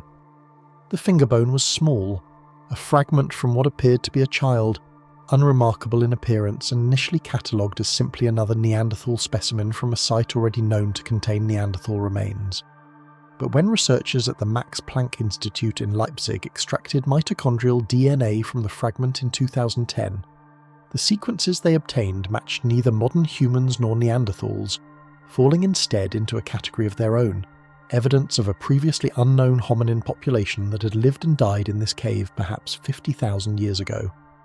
The discovery electrified the scientific community, not merely because a new human relative had been identified, but because of what it implied about the complexity of our ancestry, about the multiple lineages that had existed simultaneously across Eurasia during the Pleistocene, about the encounters and interbreedings that had occurred in landscapes we can barely imagine. The Denisovans, named for the cave that yielded the first proof of their existence, remain largely mysterious, their physical appearance unknown beyond what can be inferred from skeletal fragments and genetic reconstruction. We have teeth, massive and robust, larger than those of modern humans or Neanderthals, suggesting a jaw structure and face that would have looked distinctly different from our own. We have the finger bone, and later a toe bone, and fragments of skull, but no complete skeleton, no preserved body that would allow us to see what these people actually looked like. What we have instead is DNA, sequences extracted from bone and sediment that tell stories of adaptation and survival, and ultimately of contribution to the human lineages that followed. Modern Tibetan populations carry Denisovan genes that help them function at high altitude, a gift from ancestors who vanished as a distinct population tens of thousands of years ago, but whose biological innovations persist in their descendants. The preservation that made these discoveries possible is a function of the cold, of cave conditions that maintain temperatures low enough to slow decay and protect the fragile molecular structures that encode genetic information. In warmer climates, DNA degrades within centuries, the double helix breaking down into fragments too small and corrupted to yield meaningful data. But in the Denisova cave, in the frozen sediments of the Altai, genetic material has survived for periods that seemed impossible before the techniques to extract it were developed. 50,000 years, 80,000 years, perhaps longer, genetic information persisting in bone fragments smaller than a fingernail, waiting for the technology that could unlock what it contained. The cave itself seems almost designed for preservation, a natural cold storage facility created by geology and maintained by climate, hoarding the remains of its inhabitants against the day when someone would come looking for them. And yet even this preservation is not absolute, is dependent on conditions that are now changing, on temperatures that are rising even in these mountain fastnesses, on permafrost that is beginning to thaw even in regions that have remained frozen since before the Denisovans walked these hills. The cave sediments contain not only bones but also ancient DNA released from decomposing organic material, traces of occupants that left no physical remains but whose genetic signatures persist in the dirt they walked on, the surfaces they touched, the spaces they inhabited. This environmental DNA is even more fragile than that preserved in bone, requiring conditions of consistent cold to survive, and as those conditions shift, as temperatures fluctuate in ranges they have not experienced for millennia, the potential for loss becomes acute. What other Denisovan sites remain undiscovered? What other fragments of this mysterious population lie waiting in frozen sediments across Siberia and Central Asia? What genetic revelations might emerge if only the conditions for preservation hold long enough for excavation and analysis? The cold has been the keeper of these secrets, but the cold is retreating, and what it has preserved may not survive the warming to come. The princess was buried in ice, and emerged from it 2,500 years later, her tattoos as vivid as the day they were applied, her skin preserved with a fidelity that seemed impossible for remains of such antiquity. She lay on the Ukok Plateau, a high grassland in the Altai Mountains where temperatures plunge far below freezing for much of the year, and permafrost extends deep into the earth, conditions that transformed her Kurgan burial into a refrigerated chamber that maintained her body across millennia. The tomb had been partially looted in antiquity, raiders breaching the outer chamber and taking the most obvious valuables, but they had not reached the innermost coffin, had not penetrated the ice that had formed around the princess and her grave goods, had not disturbed the frozen bubble that would preserve her for discovery in 1993. When archaeologist Natalia Polosmak excavated the burial, working through blocks of ice that had to be melted with buckets of hot water carried up the frozen plateau, what emerged was not a skeleton, or even a mummy in the conventional sense, but a preserved body, flesh still attached to bone, features still recognizable, tattoos still visible on skin that had not seen light for 25 centuries. The images are remarkable. Creatures that seem to flow across her shoulders and arms, deer with exaggerated antlers that curl and branch into elaborate spirals, mythical beasts that combine features of multiple animals in compositions that suggest meanings we cannot fully recover. The style is distinctly Scythian, related to the animal art found across the Eurasian steppes from Ukraine to Mongolia, part of a visual tradition that connected nomadic peoples across vast distances, symbols that could be read by those who shared the culture even if they spoke different languages and never met in person. The tattoos were made by puncturing the skin and rubbing soot into the wounds, a technique that produces images of remarkable durability when the preservation conditions are right, and on the Ukok Plateau the conditions could hardly have been better. The princess was laid to rest in a wooden chamber, lined with felt, surrounded by grave goods that speak to her status and the beliefs of her people. 6 horses were buried with her, sacrificed to accompany her into whatever afterlife awaited, their bodies preserved with the same fidelity as her own, harnesses and saddles still in place, evidence of the wealth and power that commanded such an expenditure.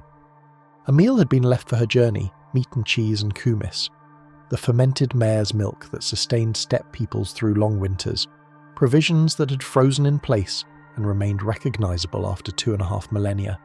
But it is the tattoos that capture attention, that seem to speak across the centuries with an immediacy that artifacts cannot match, evidence of personal adornment that transforms an ancient body into an individual, someone who made choices about how to present herself to her community and to the spirit she believed in.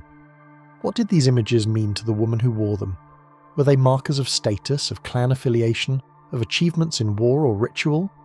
Were they protective, designed to ward off malevolent forces or to attract benevolent ones? Were they maps of a cosmology we can no longer access, symbols whose meanings died with those who could read them? The preservation raises as many questions as it answers, offering us the images without the interpretive framework that would make them fully comprehensible, tantalizing fragments of a symbolic system that operated by rules we can only guess at. The Ukok Princess has become iconic, reproduced in museums and documentaries and scholarly publications, her tattoos analysed with every technique available to modern science, her body subjected to CT scans and tissue analysis and genetic sequencing that has revealed aspects of her diet, her health, her ancestry, her probable cause of death. She was in her mid-20s when she died, had suffered from breast cancer that had spread to other organs, had consumed cannabis regularly enough that it left traces in her tissues, perhaps as medicine for the pain her disease must have caused. She was tall for her time and place, wore elaborate clothing of silk and wool that indicated connections to distant trade networks, was buried with a headdress that added nearly a foot to her height, adorned with gold ornaments that caught the light as she moved. And through all of this, through the analysis and the reconstruction, and the scholarly debate about her identity and her status, the tattoos remain, silent and eloquent, evidence of an aesthetic tradition that valued permanent body modification as a marker of identity, a tradition that we can see but not fully understand. The permafrost that preserved her is now beginning to thaw, the conditions that maintained her burial for 25 centuries now shifting toward instability. Other kurgans dot the Ukok plateau, other burials that may contain preserved remains and grave goods and evidence of practices and beliefs that we have not yet documented. But the window for discovery may be closing, the frozen archive opening in ways that will destroy what it has preserved before archaeologists can reach it. What other princes and princesses lie beneath the grasslands of the Altai, their tattoos fading as temperatures rise, their grave goods decaying as permafrost turns to mud, their stories lost before they can be told? The stones of Salbyk weigh more than 50 tons each, massive slabs of red sandstone that were transported from quarries 20 kilometers distant and set upright in a configuration that still inspires awe more than 2,000 years after the burial mound was constructed. The site lies in the Khakas Republic of Siberia, a region of grasslands and low mountains that seems unpromising for monumental architecture, a landscape where the labour required to move such stones would have strained the resources of any ancient society.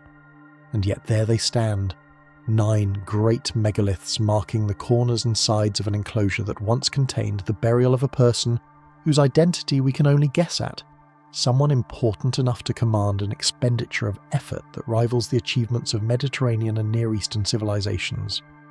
The dating places the kurgan in the 7th to 5th centuries BCE, contemporary with the Scythian culture that built similar structures across the steppes, but the scale of Salbyk exceeds most comparable sites, suggesting a concentration of power and resources that is difficult to explain given what we know of the populations that inhabited this region. The central mound rose originally to perhaps 30 metres, a pyramidal structure of earth and stone that dominated the surrounding landscape and announced the importance of whoever lay within, a beacon visible for miles across the open grasslands, a statement of authority that would have been legible to anyone who encountered it. Time and looting have reduced the mound to a fraction of its original height, but the stones remain, too massive to be moved by treasure hunters seeking the gold and grave goods that were surely buried with the occupant. Mainstream archaeology interprets Salbyk as an elite burial site, the tomb of a paramount chief or king whose authority extended over a substantial territory, someone whose death required a funerary monument that would ensure remembrance across generations. The labour calculations are sobering. Thousands of person days required simply to quarry and transport the megaliths, additional thousands to prepare the burial chamber and construct the mound, a mobilization of resources that speaks to social organization and coercive power, even if we cannot reconstruct the specific political arrangements. Yet even accepting this interpretation, questions persist about the practical means by which such construction was achieved. How were stones weighing more than the payload capacity of most modern cranes moved across 20 kilometers of terrain without wheeled vehicles, without draft animals capable of pulling such loads, without roads or prepared surfaces to facilitate transport? The conventional answers involve sledges and rollers and ropes and the brute application of human muscle, techniques that are theoretically adequate but that have not been successfully demonstrated at this scale. Explanations that satisfy on paper, but that leave one wondering when confronted with the actual stones, with their size and their weight and the distances they were moved. Similar questions attend megalithic monuments worldwide, the stones of Stonehenge and Karnak and Baalbek and Easter Island, all of them raising the same fundamental puzzle about how ancient peoples accomplished feats that modern engineering would approach only with heavy machinery and substantial preparation? The answer surely lies in techniques we have not recovered, in knowledge that was passed down through generations of specialists and then lost when the social conditions that supported such construction ceased to exist, in understanding of leverage and mechanical advantage and material properties that we assume to be modern discoveries, but that may have been known and forgotten multiple times in human history.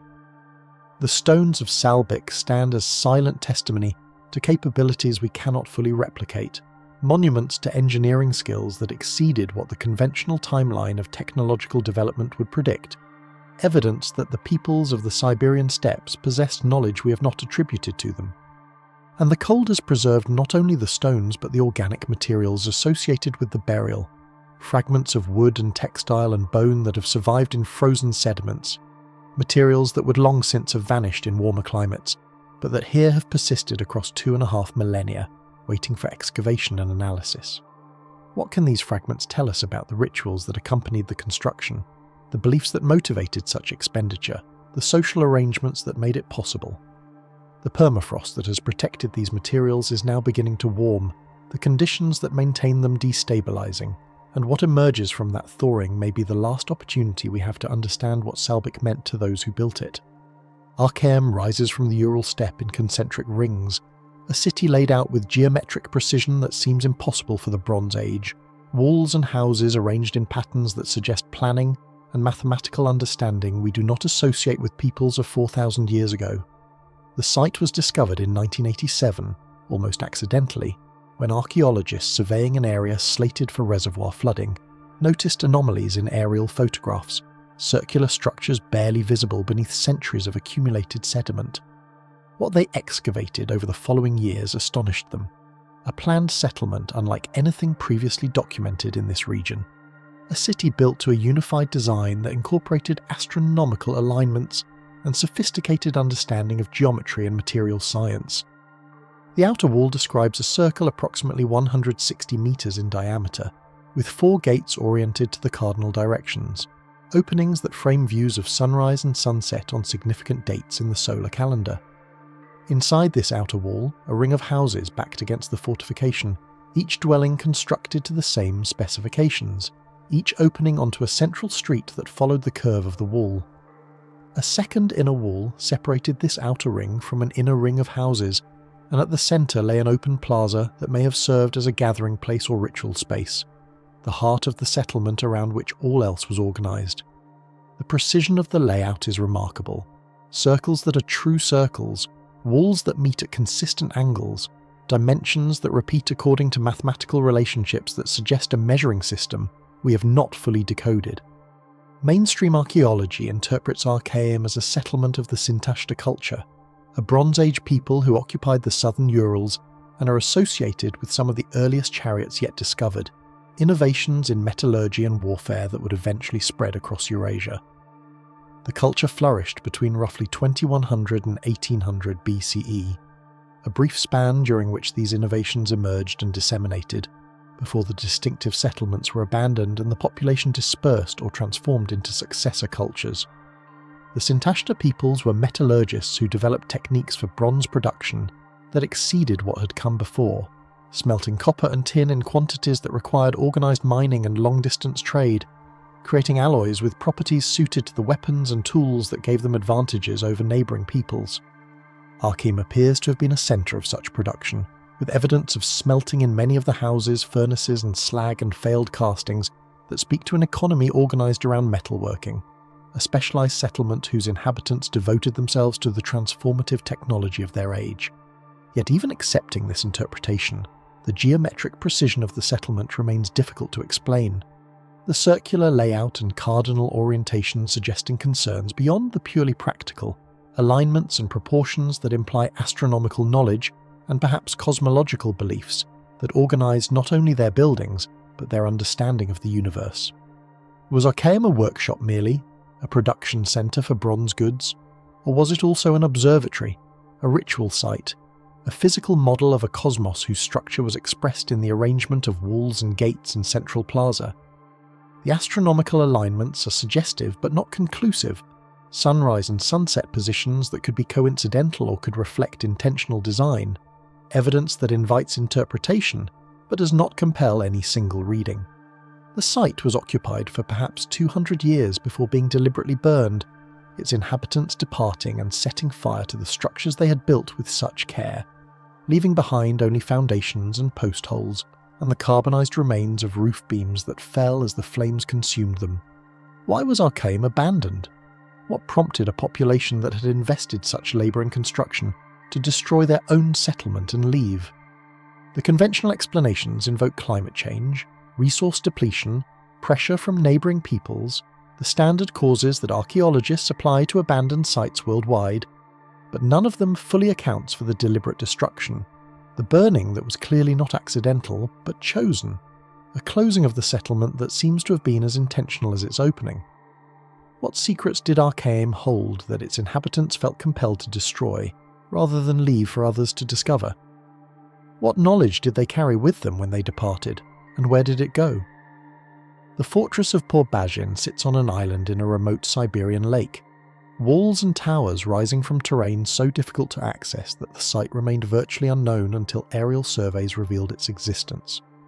The structure dates to the 8th century CE, 1,000 years more recent than Arkaim, but no less mysterious, a substantial fortification built in a location that seems to make no practical sense, an expenditure of resources in a place where no enemy threatened and no trade route required protection.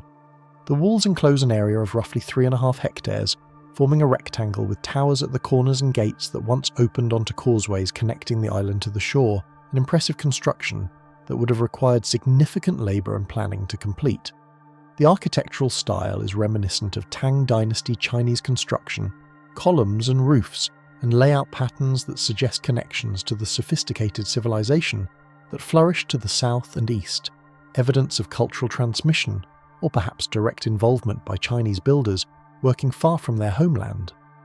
The historical record associates Pobazhin with the Uyghur Khaganate, a Turkic empire that dominated the Mongolian steppe and surrounding regions in the 8th and 9th centuries, a powerful polity that traded and warred with Tang China and that might plausibly have constructed an outpost in this remote location. But the purpose of such an outpost remains unclear, the island too isolated for military significance, too difficult of access for administrative functions, too far from populations and resources to serve as a centre of governance or production. Some researchers have proposed that Pobazhin was a summer palace, a retreat for Uyghur nobility seeking escape from the heat of the lower elevations, a vacation destination for elites who could afford the journey to such a remote location. Others have suggested religious functions, a monastery or temple complex built on sacred ground. The island's isolation transformed from liability to asset when the goal was spiritual contemplation rather than worldly power. Still others have wondered whether the fortress was ever completed, whether its builders abandoned the project before it could serve whatever purpose they intended, leaving behind walls and foundations that never saw the occupation they were designed to shelter.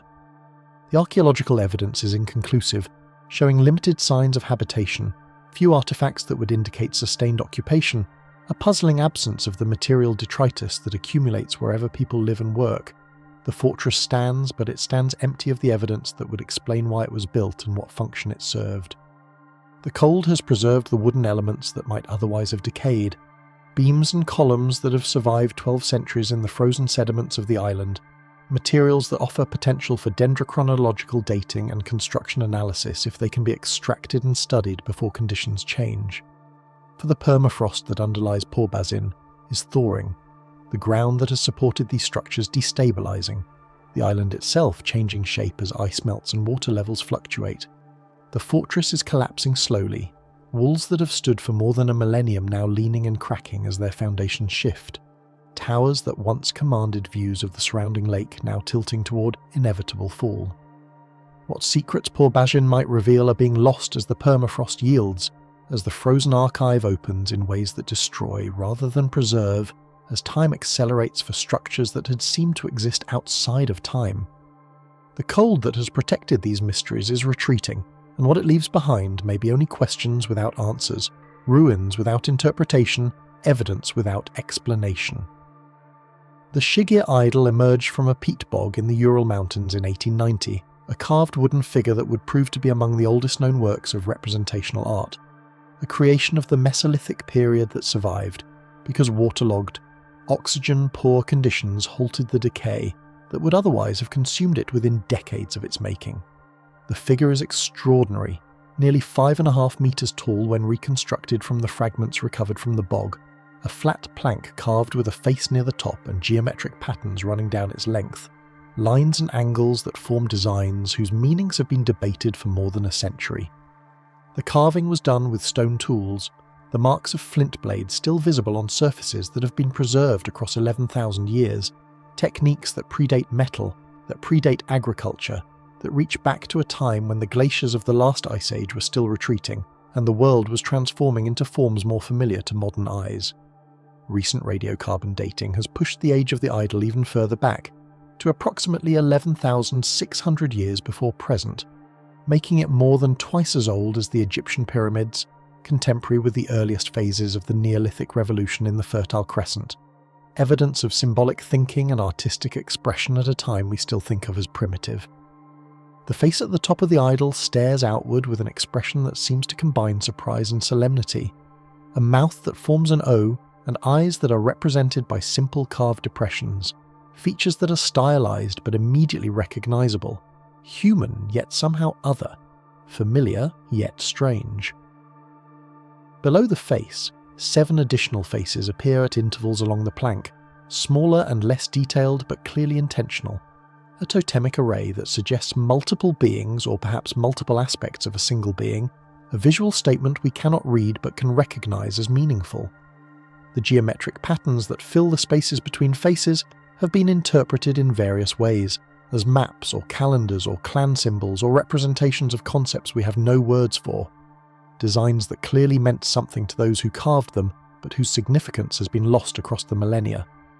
The Shigir Idol represents a tradition of wooden carving that must have been widespread in the forests of northern Eurasia during the Mesolithic, a tradition of which this single example survives only because of the exceptional preservation conditions of the peat bog, the cold and the acidity and the absence of oxygen combining to protect what would otherwise have vanished like so much else from this distant era.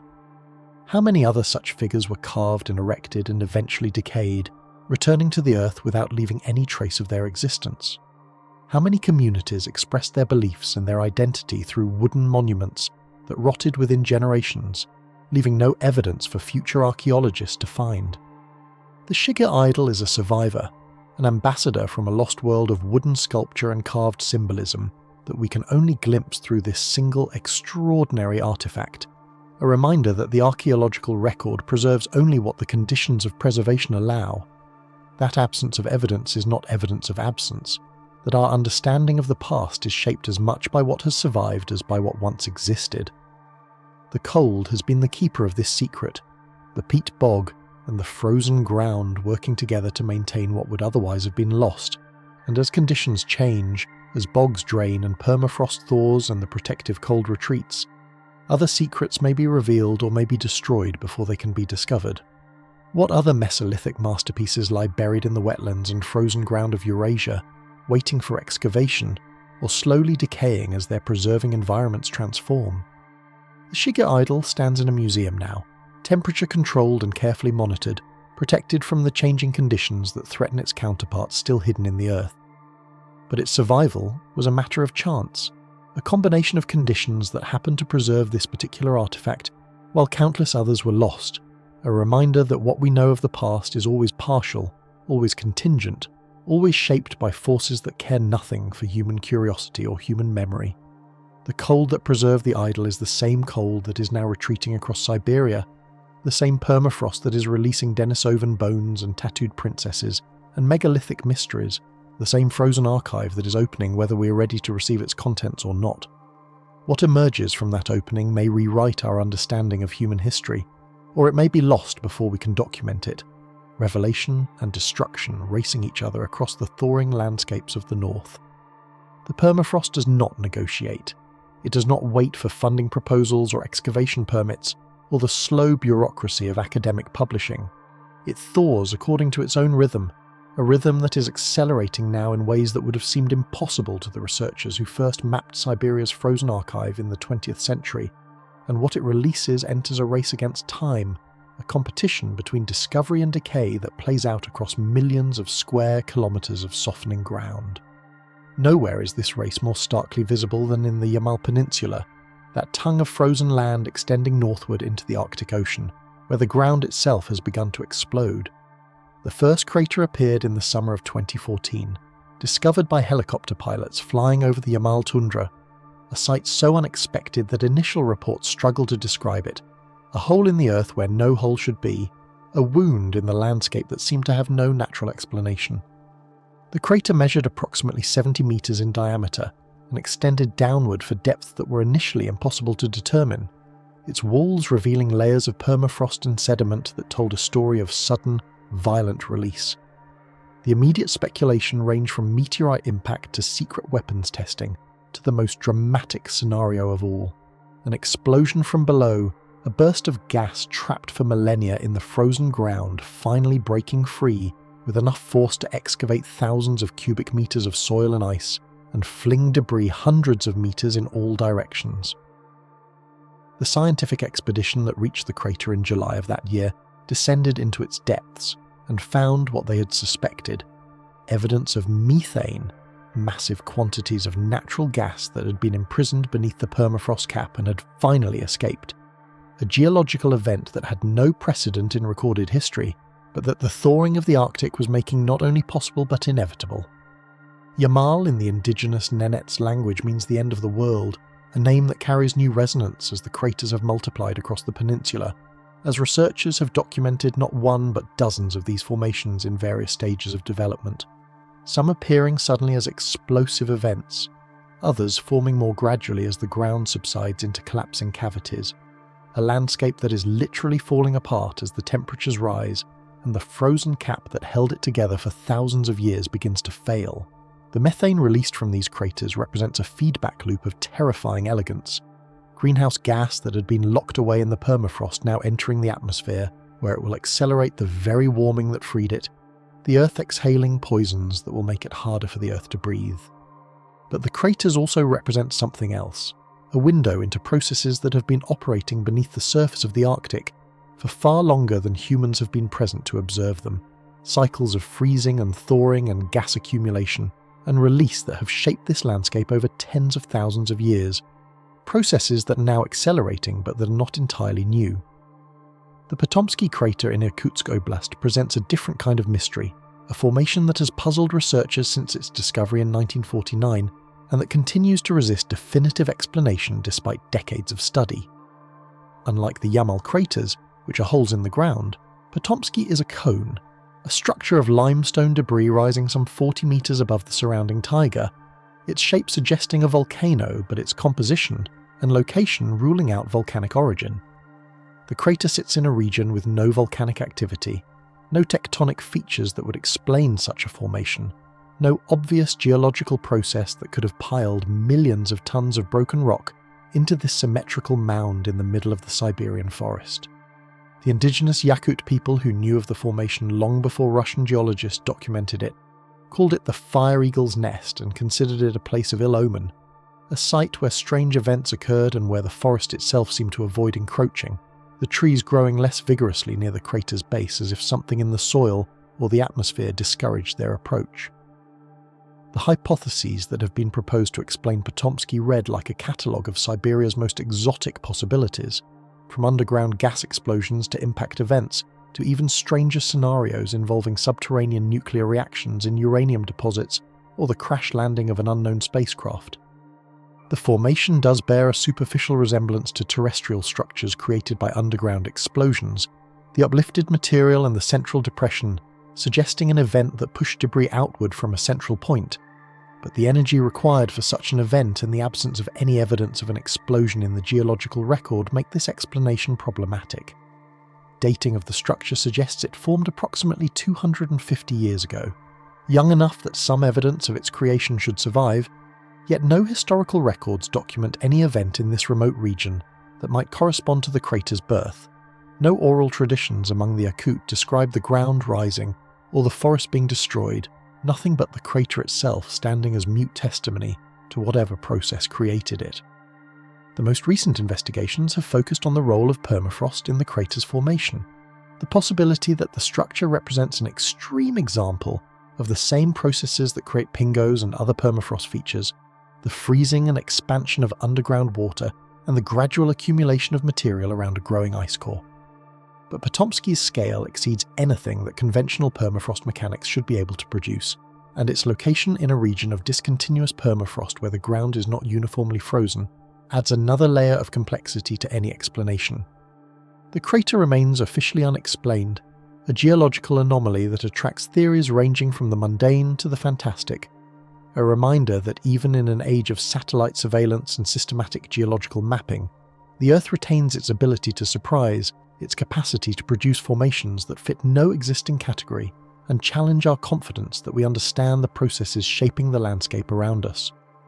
What connects the Yamal craters and the Patomskiy enigma is the role of the frozen ground itself, the permafrost that covers so much of Siberia and that acts as both preserver and transformer of whatever lies within its grip.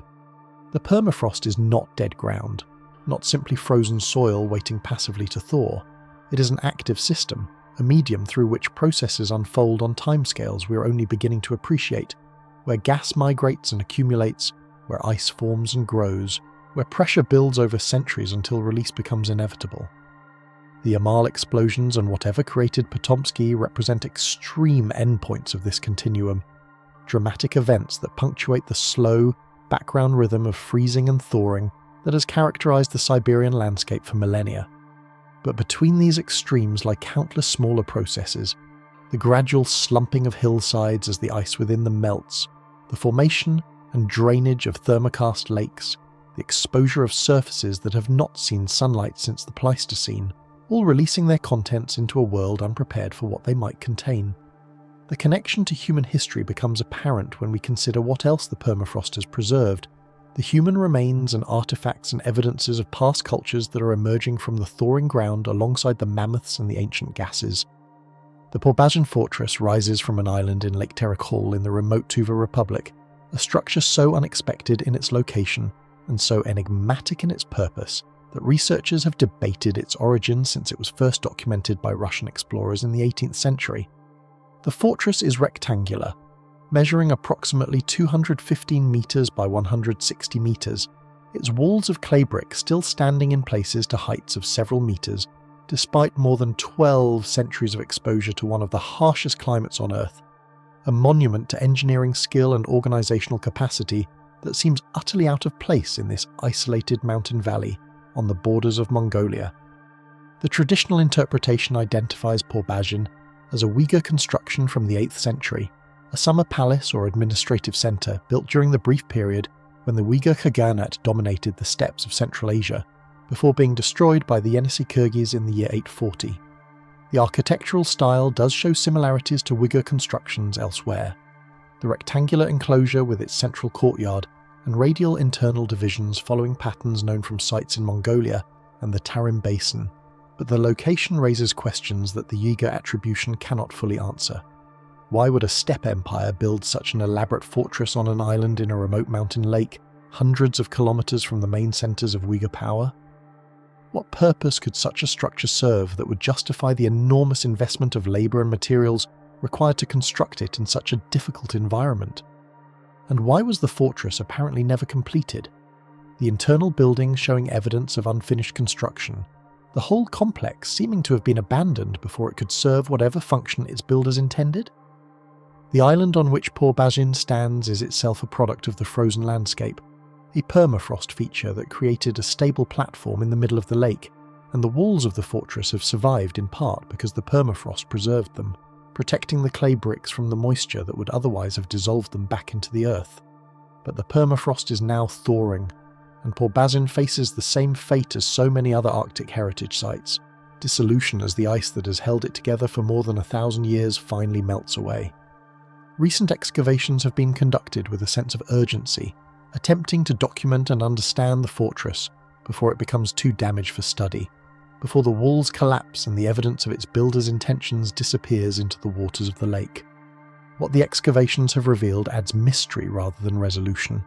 The fortress shows no evidence of ever having been inhabited, no domestic debris, no hearths, no refuse deposits, none of the traces that human occupation inevitably leaves behind. The buildings within the walls appear to have been constructed to roof level and then abandoned, left empty and unused through the centuries until the roofs collapsed and the interiors filled with debris. One structure in the centre of the complex may have functioned as a Buddhist temple, its layout suggesting religious rather than residential or administrative purpose. But even this interpretation remains tentative, based on architectural parallels rather than direct evidence of religious activity. Pobazin was built with enormous effort and skill, constructed to plans that required sophisticated engineering knowledge and the coordination of hundreds, or perhaps thousands of workers, and then apparently never used, never occupied, never finished. A ghost fortress that has stood empty since its walls first rose from the frozen island. The enigma of Pobazin connects to broader questions about the relationship between steppe empires and the landscapes they traversed, about the meaning of monuments constructed not in centres of population, but in remote and symbolically charged locations, about the role of construction itself as a statement of power and intention, rather than purely practical activity. The Uyghurs were not the only steppe people to build in stone and clay, to leave permanent marks on a landscape better suited to the portable structures of nomadic life. And Pobazin may represent a tradition of sacred or ceremonial construction that we do not fully understand, a purpose that made sense to its builders even if the result seems irrational to us. The lake may have held religious significance, the island may have marked a boundary or a crossing point between worlds. The very act of building in such an impossible location may have been the point, a demonstration of power over nature and circumstance that did not require subsequent occupation to fulfill its purpose. Or the fortress may have been intended for use that never came, the Uyghur Khaganate falling to its enemies before the building could be completed, the plans of its founders dying with them while their monument stood empty and forgotten in the mountains, until explorers rediscovered it 1,000 years later. The thaw that threatens Pobazin is the same thaw that has already reshaped the archaeology of the Eurasian steppes, the same slow warming that brought the Ukok Princess to light and that continues to reveal what the ice has held. The Arkaim site lies far to the west, in the southern Urals near the border between Russia and Kazakhstan, and here the permafrost plays a different role, not as preserver, but as the boundary of a climatic zone that determined where certain ways of life were possible, where the steppes gave way to forest and where the forest gave way to the frozen north. Arkaim is a Bronze Age settlement dating to approximately the 17th or 18th century before the Common Era, contemporary with the flourishing of Minoan Crete and the early phases of the Shang dynasty in China, a period when complex societies were emerging across Eurasia, but when the steppes between them remained mysterious and little documented. The settlement was discovered in 1987, almost by accident, when a survey team preparing for the construction of a reservoir noted unusual features in aerial photographs of the planned flooding zone. What they found halted the reservoir project and redirected the attention of Russian archaeology toward a site that challenged existing models of Bronze Age steppe cultures, a settlement that was not a random scatter of structures but a planned and precisely laid out circular enclosure, its geometry so regular that some observers initially suspected it might be a modern hoax or a military installation. The site measures approximately 160 metres in diameter, consisting of 2 concentric rings of structures surrounding a central square, the whole oriented to the cardinal directions with an accuracy that suggests astronomical observation. The streets and passages between buildings aligned to create sightlines toward the rising and setting points of the sun on the solstices and equinoxes. The precision of Arkaim's layout implies planning, organisation, a level of social complexity that allows for the coordination of communal construction projects according to predetermined designs, and this implication has led to debates about the nature of Bronze Age steppe societies that continue to this day. The conventional view of these cultures emphasises their mobility, their pastoral economy, their lack of permanent settlements comparable to those of agricultural societies, but Arkaim suggests something different, a culture capable of sophisticated planning and monumental construction when circumstances called for it, a flexibility that challenges simple categories of nomad and settler, primitive and advanced. The structures within the rings were domestic spaces, houses that accommodated extended families along with their workshops and storage facilities, the integration of residential and productive space suggesting an economic organisation, different from the specialised divisions of labour found in urban societies. Each house contained a hearth and evidence of metallurgical activity, the smelting of bronze that gave the age its name, and the distribution of these workshops throughout the settlement rather than in a centralised production area suggests that metalworking was a household skill rather than a specialist craft, that the knowledge required to transform or into tools was widely shared rather than jealously guarded by an elite. The circular layout created a community that was both protected and unified, the outer wall providing defence while the shared central space provided a gathering point for activities that involved the whole population, a design that expressed values of collective identity and mutual support even as it organised the practical necessities of daily life. Yet Arkaim was not permanent. The site shows evidence of occupation lasting perhaps 200 years, a span of roughly 8 to 10 generations before the settlement was deliberately abandoned and systematically burned, the structures destroyed not by enemies but apparently by their own inhabitants, as part of whatever cultural process governed the end of the community's life in that location. This pattern of intentional destruction appears at other Bronze Age steppe sites as well, suggesting that the burning was not catastrophe but ritual, not disaster, but completion, a way of closing a chapter that made sense within a worldview we can glimpse but not fully reconstruct. The people of Arkaim did not simply move away and let their homes decay. They chose to end their settlement with fire, to transform what they had built into ashen memory before moving on to whatever came next in their mobile existence. The connection between Arkaim and the Salbyk kurgan becomes apparent when we consider the culture that followed the Bronze Age settlements of the southern Urals and the Minusинsk Basin, the traditions that built upon what Arkaim and its contemporaries had established and elaborated them into the monumental burial practices of the Iron Age. The Salbyk kurgan lies in the Republic of Khakassia, in the same general region of southern Siberia where Bronze Age cultures had flourished, and it represents the apogee of a tradition of burial mound construction that had been developing for millennia, a tradition that culminated in structures rivaling the pyramids in the effort required for their creation. The Great Kurgan at Salbyk was constructed in the 4th or 3rd century before the Common Era, during the period when the Scythian cultural complex dominated the Eurasian steppes, and when elaborate burial practices for elite individuals represented a central expression of social values and cosmic beliefs.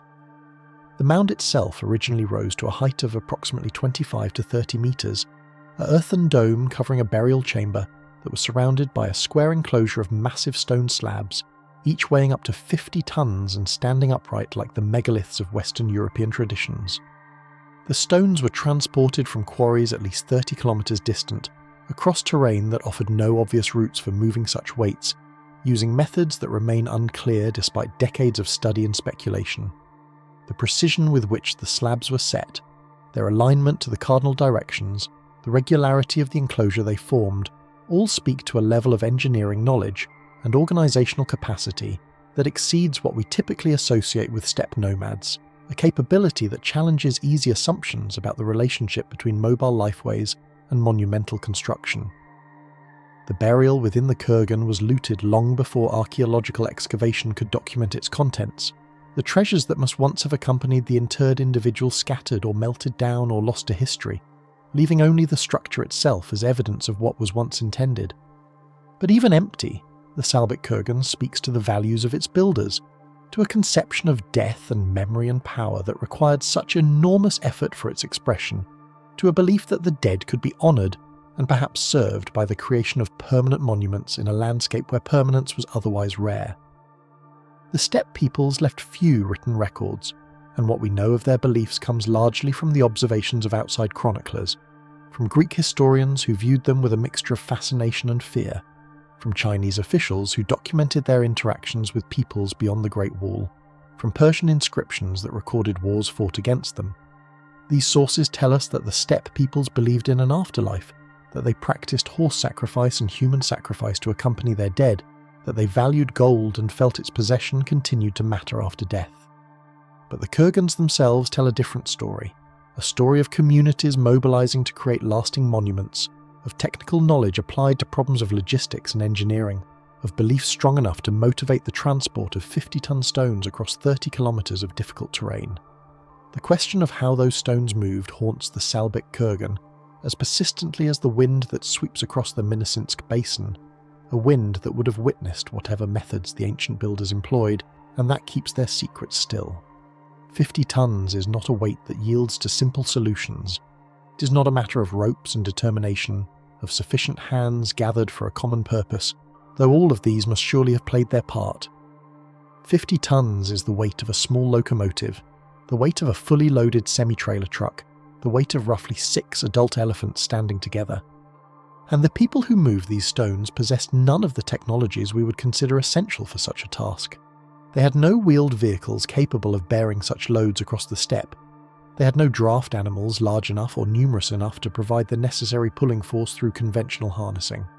They had no cranes, no pulleys, no compound mechanical systems that might multiply human effort into the force required.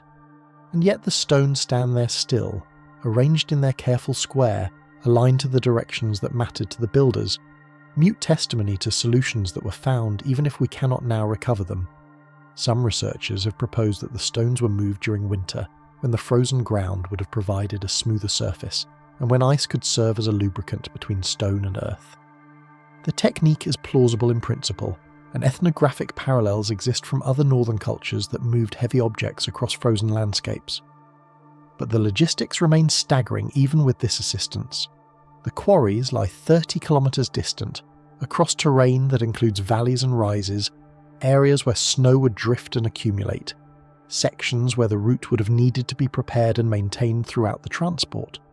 The stones would have required sledges or cradles of some kind, massive wooden structures that would have demanded substantial timber in a region where large trees are not abundant. The hauling teams would have needed to be fed and sheltered during what must have been a prolonged operation, repeated many times for each of the stones that form the enclosure. The organisation required approaches what we would recognise as state-level administration, yet the steppe peoples of this period are typically characterised as tribal or chieftain-based societies, without the bureaucratic apparatus that such projects would seem to demand. Could it be that our understanding of steppe social organisation is fundamentally incomplete? Were there forms of collective action, of voluntary or obligated labour, of religious enthusiasm marshalled for sacred purposes, that could achieve what we assume requires centralised control?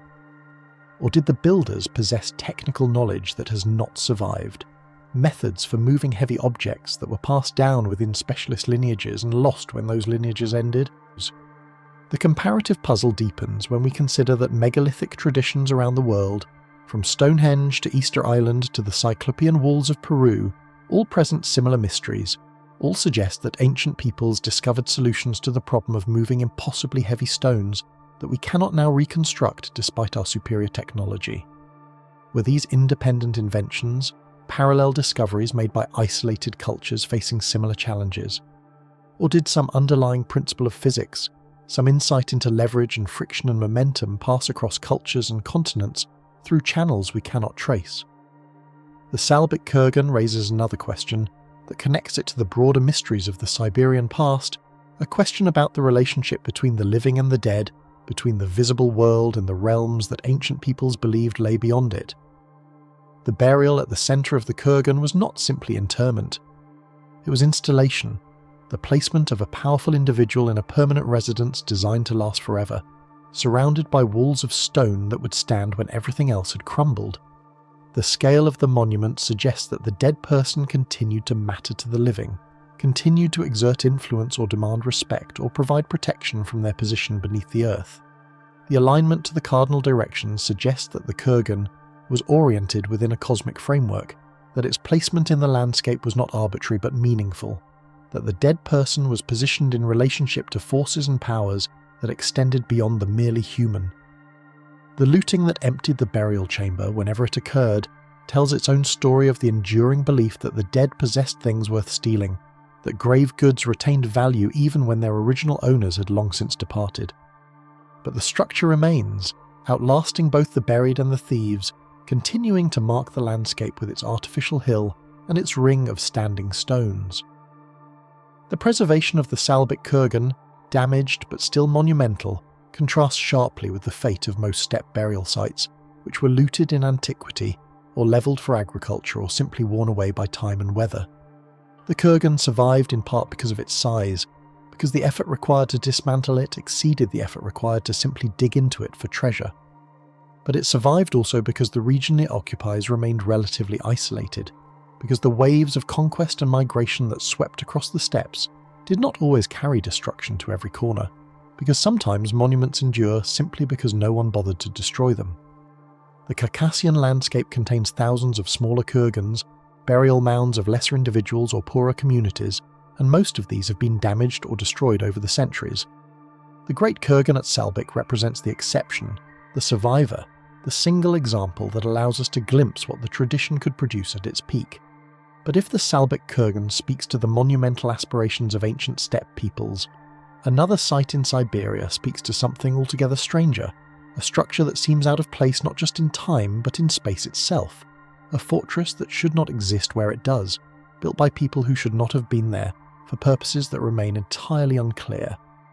The Porbazhin fortress rises from an island in a remote mountain lake in the Tuva Republic, near the Mongolian border, in a landscape so inaccessible that it was not systematically studied until the 21st century. The fortress is a substantial structure, its walls enclosing an area of approximately 3.5 hectares, its layout following the conventions of Tang Dynasty Chinese palatial architecture, complete with ceremonial gates, courtyards, and what appear to have been administrative or residential buildings. Dendrochronological dating places its construction in the year 757 of the Common Era, with a margin of error of only a few years, giving us unusual precision for a site of this age and remoteness. The fortress was built by the Uyghur Khaganate, a Turkic empire that dominated the eastern steppes during the 8th and 9th centuries, and that maintained close relations with Tang China, relations that included the exchange of luxury goods, diplomatic missions, and architectural ideas. None of this, by itself, is mysterious. The Uyghurs built many structures, and their adoption of Chinese architectural conventions is well documented in historical sources. What makes Porbazhin strange is its location. The island sits at an elevation of over 2,000 meters, in a region where winter temperatures regularly drop below -40 degrees, where the growing season is too short for reliable agriculture, where the nearest sources of the building materials that the fortress required would have been many days' journey distant. The lake itself freezes solid for much of the year, making the island accessible only during a brief summer window or across the winter ice, neither of which would seem conducive to major construction projects. There is no obvious strategic value to the site, no trade routes to guard, no agricultural hinterland to administer, no enemy threat that a fortress in such a remote location could possibly address. The fortress was built, occupied briefly if at all, and abandoned, apparently within a generation of its construction, leaving no clear trace of why it was ever created. The purpose of Porbazhin has been debated for decades, with theories ranging from the practical to the esoteric. Some researchers have proposed that it served as a summer palace for the Uyghur Khagan, a retreat from the heat of the lower steppes, though the elevation makes summers there quite cold, and the remoteness would have posed enormous logistical challenges for supplying a royal court. Others have suggested it was a monastery, perhaps connected to Manichaeism, the religion that the Uyghur elite adopted in the mid-8th century, though the layout does not obviously match what we know of Manichaean religious architecture. Still others have proposed that it was a prison for high-ranking captives, a place of exile so remote that escape would be impossible, though the grandeur of the construction seems excessive for mere confinement. The most intriguing suggestion is that Porbazhin was never intended for practical use at all, that it was a symbolic construction, a statement of power made in stone and timber at the edge of the known world, a way of claiming territory that was valuable precisely because it was unclaimed by anyone else. The construction of Porbazhin would have required extraordinary effort. Building materials had to be transported across difficult mountain terrain to an island accessible only seasonally. Workers had to be housed and fed in a location where local resources were inadequate for supporting a large labour force. The entire project had to be completed within the narrow windows that the climate allowed, or extended across multiple years with the workforce returning season after season to continue their work. The coordination required suggests state-level organisation, which the Uyghur Khaganate certainly possessed, but it also suggests priorities that we do not fully understand, values that place this construction above other possible uses of the same resources and labour. Why here? Why this design? Why build something that appears to have been abandoned almost immediately after completion? The abandonment of Porbazhin is as mysterious as its construction. Archaeological evidence suggests that the fortress was never fully occupied, that some of its buildings were never completed, that whatever purpose it was intended to serve was never realized. The Uyghur Khaganate itself collapsed in 840 CE, less than a century after Pobajin was built, destroyed by an invasion of the Yenisei Kyrgyz from the northwest. But the fortress appears to have been abandoned long before this collapse, perhaps within years of its construction, suggesting that the project was not simply interrupted by external events, but was somehow deemed unnecessary or inappropriate or impossible to sustain. The site shows no signs of violent destruction, no evidence of conflict or conquest, only the gradual decay of buildings that were built and then left to the elements. The permafrost that pervades the region has preserved some organic materials, including wooden structural elements that provided the dendrochronological dates, but the fortress itself offers few clues about who lived there, what they did, or why they left. Pobajin stands as a monument to intentions we cannot recover, a physical trace of decisions made by people whose reasoning has not survived. The Uyghur Khagans who ordered its construction are known from Chinese sources, their names recorded, their political and military actions documented, their religious conversion to Manichaeism described in some detail. But none of these sources explain Pobajin. None mention a great fortress built on a mountain lake. None reveal what the Uyghurs hoped to achieve by planting their flag in this improbable location. The silence of the sources is itself significant, suggesting either that Pobajin was considered unimportant by Chinese chroniclers, or that it served a purpose that the Uyghurs did not wish to explain to their Tang allies. The mystery persists, and the fortress continues to slowly collapse, its walls and buildings deteriorating despite preservation efforts, its secrets sinking with it into the permafrost that will eventually reclaim the island entirely. From the strange purpose of Pobajin, we turn to a feature of the Siberian landscape that defies explanation entirely, a formation that resembles nothing else on Earth, that has inspired theories ranging from the geological to the extraterrestrial, and that continues to puzzle researchers more than 70 years after its discovery. The Patomskiy crater lies in the remote Bodaibo district of Irkutsk Oblast, in the taiga forest of eastern Siberia, nearly 500 kilometers from the nearest paved road. It's a cone-shaped mound of limestone blocks and debris, roughly 150 meters in diameter and 40 meters high, with a depression at its summit that gives it the appearance of a volcano or an impact crater, but it is neither. The crater sits on a slope, not a flat surface, and it is composed entirely of local rock that appears to have been pushed up from within rather than deposited from above. There is no volcanic activity in the region, no impact evidence, no obvious mechanism that could have produced such a formation. The crater was discovered in 1949 by geologist Vadim Kolpakov, who stumbled upon it while conducting surveys in the area, and who was so struck by its strangeness that he devoted much of his subsequent career to studying it. Kolpakov initially proposed that the crater was the result of a meteorite impact, perhaps related to the famous Tunguska event of 1908, which had devastated a large area of Siberian forest with an explosion of uncertain origin. But investigations revealed no meteorite fragments, no shocked quartz, none of the telltale signatures that impact events leave in the geological record. The crater appeared to be made entirely of terrestrial materials, moved and arranged by forces that operated from below rather than above. Kolpakov later proposed that the crater marked the site of a buried spaceship, a theory that gained traction in the Soviet popular imagination, but that found no support in subsequent scientific studies.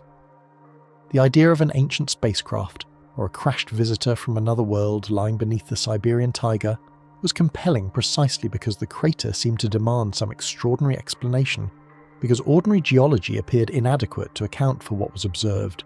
The dating of the Patomskiy crater has proven difficult, with estimates ranging from 200 to 500 years old, based on the trees growing on its slopes.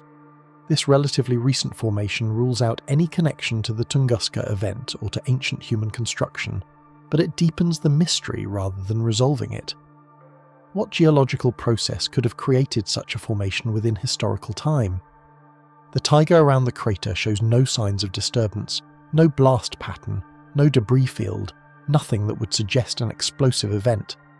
The crater appears to have grown slowly, pushing up from within, accumulating material over decades or centuries in a process that has no clear parallel elsewhere on Earth. Some researchers have proposed that the crater is a cryptovolcanic formation, the result of gases escaping from deep within the Earth through a weakness in the rock, pushing material upward as they vented. Others have suggested that it marks the location of a massive underground ice deposit that melted and refroze repeatedly, heaving the overlying rock into its current configuration. Still others have proposed that it is the result of unusual permafrost dynamics, of processes that occur in this region, but nowhere else due to some unique combination of geological and climatic factors. The Patomskiy crater resists explanation because it is unique. There is nothing else like it, no series of similar formations that would allow comparison and classification, no continuum of examples that would suggest a common cause. It stands alone in the taiga, a single anomaly that challenges the assumption that we understand the forces that shape the Earth's surface. The crater has become a destination for adventurous tourists and pseudoscientific enthusiasts, drawn by its mystery and its remoteness, by the opportunity to stand before something that science cannot explain. Local Yakut and Evenk peoples had long avoided the area, considering it cursed or dangerous, and their oral traditions speak of strange lights and sounds near the crater, of animals that refuse to approach it, of a wrongness that pervades the location. These traditions predate the scientific discovery of the crater by decades at least, suggesting that whatever the crater is, it has been present and noticed for longer than the estimates based on tree growth would suggest. The permafrost that underlies the Patomskiy crater and that extends across vast swathes of Siberia is itself a player in these mysteries, a force that preserves and conceals and occasionally reveals.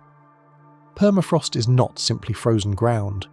It is an archive of past climates, a repository of ancient gases, a stabilizing force that holds the landscape in place, and that, when it thaws, releases what it has held for millennia.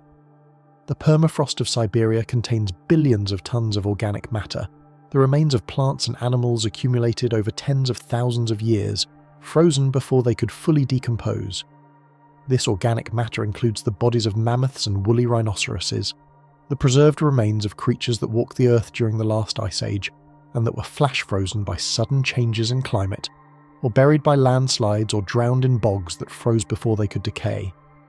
The permafrost also contains methane and carbon dioxide, greenhouse gases that were produced by ancient decomposition and trapped before they could escape, gases that are now being released as the permafrost thaws, contributing to the warming that causes further thaw in a feedback loop that scientists are only beginning to understand. The Yamal Peninsula, jutting into the Arctic Ocean from the northwestern edge of Siberia, has become the site of one of the most dramatic manifestations of this thawing process, a phenomenon that has captured global attention and that remains incompletely understood despite intensive study. In 2014, reindeer herders discovered a massive hole in the tundra, a nearly circular pit approximately 30 meters in diameter and at least 50 meters deep, with sheer walls and debris scattered around its rim. The hole appeared suddenly, without warning, in an area that had been unremarkable days before. Additional craters were discovered in subsequent years, some smaller, some comparable in size, all exhibiting similar characteristics. The formation of these craters was soon attributed to the explosive release of methane gas that had been trapped beneath the permafrost, gas that had accumulated under pressure as the permafrost layer thinned and that eventually burst through to the surface with catastrophic force. The mechanics of this release are themselves remarkable. Methane, generated by the decomposition of organic matter deep beneath the surface, migrates upward through the sediment until it encounters the impermeable layer of permafrost, which acts as a cap, a seal that prevents the gas from escaping. Over time, this gas accumulates in pockets, in voids within the sediment, or in layers of unfrozen ground sandwiched between frozen layers, building pressure as more gas arrives from below. The permafrost that contains this gas is not static. It responds to the temperature of the air above it, to the depth of snow cover in winter, to the presence or absence of vegetation, to the thermal properties of the underlying rock. As average temperatures rise, the permafrost thins from above, reducing the thickness of the cap, weakening the barrier that holds the gas in place. At some point, the pressure of the accumulated methane exceeds the strength of the overlying frozen ground, and the gas erupts through the surface, blasting soil and ice and rock into the air and leaving behind a crater that looks for all the world like the result of an explosion, because that is precisely what it is. The craters of the Yamal Peninsula are in this sense scars left by subterranean detonations, wounds in the landscape that mark the violent release of gases trapped for thousands of years. Researchers who have descended into these craters have found the walls lined with ice, the exposed permafrost gleaming in the light of their headlamps, the air thick with the smell of methane. They have measured the dimensions of the craters, mapped their distribution across the peninsula, monitored the smaller holes and depressions that may be precursors to future explosions. The data they have gathered confirms the basic mechanism, but raises as many questions as it answers. Why do the craters form where they do in some locations but not others? What triggers the final rupture, the moment when pressure overcomes resistance?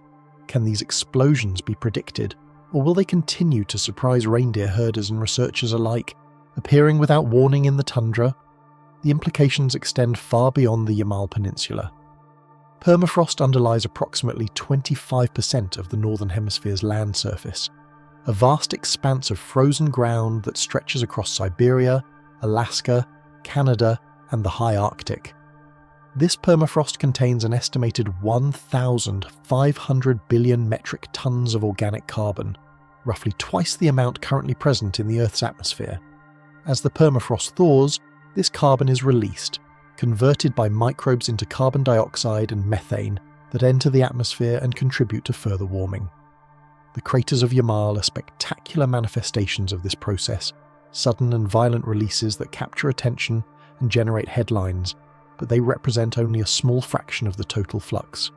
Across the Arctic, permafrost is thawing quietly and continuously, releasing its stored carbon in ways that are less dramatic but no less consequential. The ground subsides as the ice within it melts, forming depressions and ponds and lakes.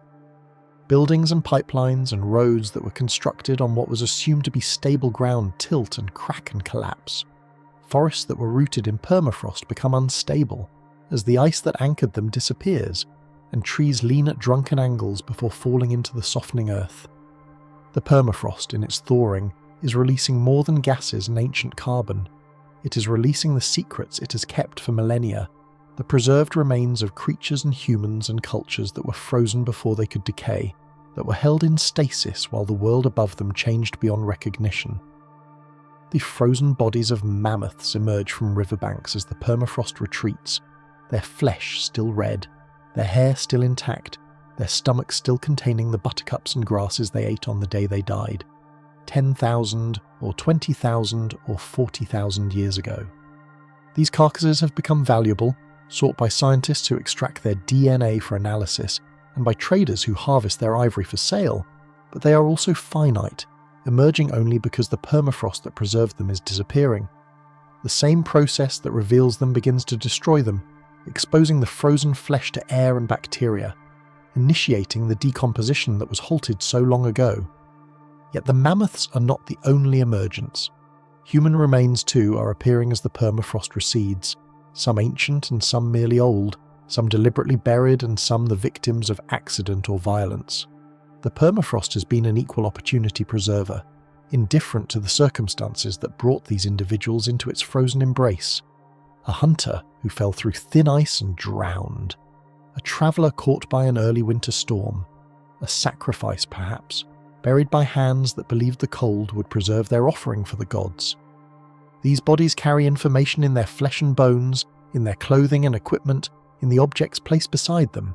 They are messengers from the past, witnesses to ways of life that might otherwise be forgotten, evidence of adaptations and technologies and beliefs that flourished in these harsh lands.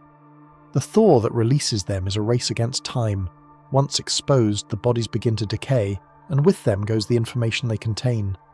Researchers scramble to locate and excavate and analyse these remains before they are lost, before the permafrost gives way completely and the archive is emptied. The Shigir Idol, the oldest wooden statue in the world, was not preserved by permafrost but by a related process, by submersion in a peat bog that provided the same oxygen-free acidic conditions that prevent decay. Discovered in 1890 by gold miners near the town of Kirovgrad in the Ural Mountains, the idol was extracted in fragments from a depth of approximately 4 meters, where it had lain for millennia, its wood darkened but intact, its carved features still visible despite the passage of time that would have reduced any ordinary wooden object to dust. The fragments were assembled into a figure approximately 2.8 meters in height, though some portions were lost or discarded during the extraction, and 19th century drawings suggest that the original may have stood as tall as 5.3 meters, a towering presence that would have dominated any space it inhabited. The surface of the idol is covered with geometric designs, zigzag lines and chevrons and cross-hatched patterns that flow across the front and back and sides of the figure. 7 faces emerge from these patterns, some clearly delineated, others more ambiguous, arranged vertically along the length of the statue. The lowermost face, positioned near what would be the figure's knees, gazes outward with an expression that might be interpreted as serene or watchful or threatening, depending on the viewer and the light. The topmost face, crowning the figure, is the most detailed, with a small mouth, straight nose, and wide eyes that seem to stare into a distance the viewer cannot perceive. The idol is carved from a single piece of larch, a coniferous tree that grows throughout Siberia, and that was already ancient when this piece was selected for transformation. Dendrochronological analysis of the wood suggests that the tree from which it was carved was approximately 159 years old at the time of felling, and radiocarbon dating of the wood itself has produced results that have forced archaeologists to reconsider everything they thought they knew about the development of symbolic art in human prehistory.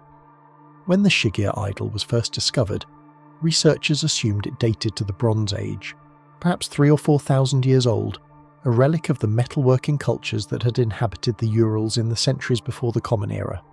This assumption was based largely on prejudice, on the belief that such sophisticated art could not have been produced by earlier, simpler societies, that the level of skill and planning required to carve such a figure could only have emerged after millennia of cultural development.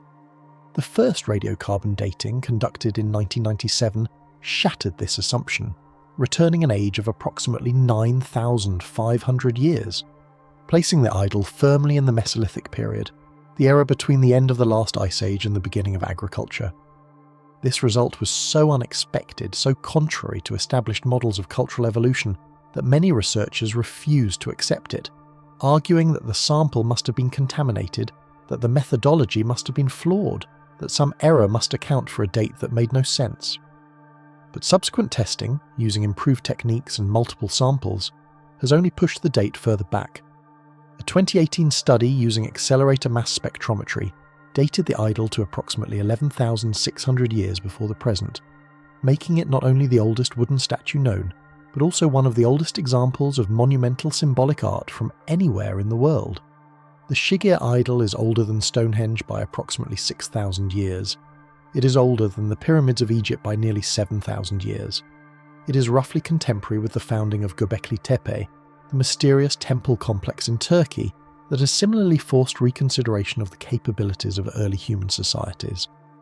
The idol demonstrates that the hunter-gatherer societies of the early Holocene, the wandering bands that supposedly lacked the time and resources and social organisation to produce such works, were in fact capable of creating art of remarkable complexity and sophistication, that they possess symbolic systems and carving techniques that would not be out of place in much later civilizations. What the carvings mean, what message or story or cosmology they encode, remains unknown. Researchers have proposed various interpretations: maps of territories, records of mythological narratives, representations of spirits or ancestors, warnings to trespassers, markers of sacred spaces.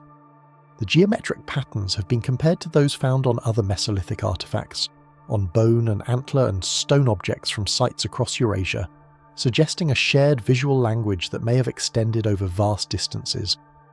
The multiple faces have been interpreted as representations of different spirits or deities, as stages in a mythological journey, as portraits of ancestors arranged in genealogical sequence. None of these interpretations can be confirmed, and perhaps none ever will be. The people who carved the Shigir Idol left no other records, no texts or inscriptions that might provide context, no descendants who preserved their traditions into historical times. The idol stands alone, a message from the deep past in a language we have forgotten how to read. The preservation of the idol itself is remarkable, a testament to the peculiar chemistry of peat bogs and to the luck that placed it in conditions that prevented decay while allowing discovery. Wood is an organic material, composed primarily of cellulose and lignin, substances that bacteria and fungi consume readily in normal conditions. In most environments, a wooden object begins to decay within years of its creation, softening and crumbling and eventually disappearing entirely. The acidic, oxygen-poor water of a peat bog suppresses this decay, inhibiting the microorganisms that would otherwise break down the organic compounds, allowing wooden objects to survive for periods that seem impossible. The bogs of Europe have yielded wooden boats and trackways and implements that date back thousands of years, their wood darkened and compressed but still solid, still retaining the marks of the tools that shaped it. The Shigir Idol is the oldest and most elaborate of these survivals, but it is part of a pattern, evidence that wood was a primary medium for human creativity in the prehistoric past, a medium that has almost entirely vanished because it could not survive the conditions that preserve stone and metal and ceramic. How many other wooden sculptures were carved by the societies of the Mesolithic, works that would rival or exceed the Shigir Idol in complexity and ambition? How many totems and idols and carved figures stood in the forests and along the rivers of prehistoric Eurasia, marking sacred places and housing spirits and serving functions we cannot imagine? The accident of preservation that allowed the Shigir Idol to survive suggests that it was not unique, that it was one of many such works, perhaps one of thousands, and that we know of it only because it happened to fall into a peat bog while its counterparts decayed and vanished and left no trace. The idol is a window into a lost world of wood, a glimpse of an artistic tradition that must have been vast and rich and varied, but that exists now only in this single surviving example. The bog that preserved it was itself a kind of permafrost, a zone of preservation created not by cold but by chemistry, holding the idol in stasis while the world changed around it, waiting for the gold miners who would finally bring it back into the light. The Ural Mountains, where the idol was found, form the traditional boundary between Europe and Asia, a range that stretches from the Arctic Ocean to the steppes of Kazakhstan, a spine of ancient rock that has been a pathway and a barrier for as long as humans have inhabited this part of the world. To the east of the Urals lies Siberia proper, and within Siberia, in the high plateaus of the Altai Mountains, a different kind of preservation has operated, a preservation not of wood but of human flesh itself, frozen in tombs that were designed to guarantee immortality, but that have yielded their secrets only in the modern age. The Ukok Plateau sits at the juncture of four nations, a remote and windswept highland where Russia, China, Mongolia and Kazakhstan converge. At an elevation of approximately 2,500 meters, the plateau experiences extreme cold for much of the year, with winter temperatures plunging far below freezing and permafrost underlying the thin soil. The indigenous peoples of this region, the ancestors of the modern Altai, considered the plateau sacred, a liminal space where the boundaries between the world of the living and the world of the dead grew thin. They buried their important dead here, in Kurgan mounds constructed of stone and earth, in graves lined with logs and filled with offerings meant to accompany the deceased into the afterlife. The cold of the plateau was part of this equation, ensuring that what was buried would be preserved, that the dead would retain their form and their dignity in the world beyond. In 1993, Russian archaeologist Natalia Polosmak led an expedition to a small kurgan on the Ukok Plateau, a mound that had been partially disturbed by looters in antiquity, but that might still contain undisturbed deposits. What she found exceeded all expectations. Beneath the disturbed upper layers, the permafrost had created a lining of ice that encased the burial chamber like a shell, sealing it against the intrusion of air and moisture and microorganisms. Within this ice lay the body of a woman, remarkably preserved, her skin discoloured but intact, her features still recognisable after more than 2,400 years in the frozen ground. The woman was dressed in a silk blouse and a woolen skirt, garments of obvious quality that suggested high status. Her head was shaved except for a portion at the crown, and attached to this remaining hair was an elaborate headdress constructed of felt, leather, and gold leaf, a towering structure ornamented with carved wooden deer covered in gold foil, with cats and birds and swans that swayed and glittered when the wearer moved. Her body was accompanied by 6 horses, sacrificed and arranged around the burial chamber, their harnesses decorated with gold and silver ornaments, their saddles covered with felt appliques depicting fantastical creatures. The grave contained bronze mirrors, containers of cannabis seeds, platters that had once held food offerings. The woman had been a person of importance, clearly, someone whose death warranted elaborate ritual and significant investment of resources. But it was her skin that would capture the world's attention, that would make her famous under the name that has clung to her since, the Ice Maiden of the Ukok, or more commonly the Ukok Princess. Her arms and shoulders were covered with tattoos, designs inked into the skin using soot mixed with animal fat, preserved by the permafrost that had frozen her body within days or weeks of burial and held it unchanged through the millennia. The tattoos depicted fantastic creatures, deer with elaborate antlers that transformed into griffin heads, snow leopards, or cats with spiraling tails, mythological beings that combined features of multiple animals in ways that defied biological logic. The style was intricate and confident, the work of an artist of considerable skill, someone who understood both the medium of human skin and the visual language of their culture. The creatures flow across her flesh, positioned to move when she moved, to seem alive when she walked or gestured, to mark her as something other than ordinary. Tattooing among the Pazyryk people, the culture to which the Ice Maiden belonged, was apparently common, at least among the elite. Other preserved bodies from Kurgan burials exhibit similar decorations, similar fantastic creatures inked in similar styles, suggesting a consistent visual vocabulary and perhaps a consistent set of meanings. But what did these tattoos signify? Were they markers of status indicating rank or lineage or achievement? Were they protective symbols meant to guard the wearer against malevolent spirits or to ensure safe passage to the afterlife? Were they narratives, telling stories that could be read by those who knew the code? Were they simply decoration, the ancient equivalent of body art chosen for aesthetic rather than symbolic reasons? The tattoos themselves cannot answer these questions, and the Pazyryk people left no written records that might explain their practices. The designs remain beautiful and enigmatic, carrying meanings that were obvious to their creators and wearers, but that we can only guess at today. The Ice Maiden's discovery sparked controversy as well as wonder. The Altai people, the indigenous inhabitants of the region, regard the Ukok Plateau as sacred and the Kurgan burials as the resting places of their ancestors.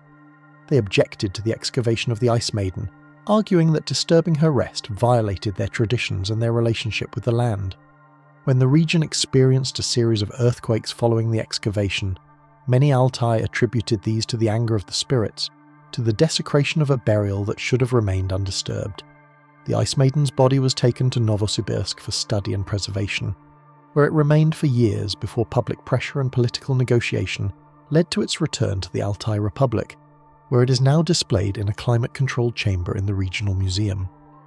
The debate over who owns the past, who has the right to excavate and study and display the remains of the dead, continues to resonate, and the Ice Maiden has become a symbol in this debate, a focal point for discussions about indigenous rights and scientific inquiry and the ethics of archaeology.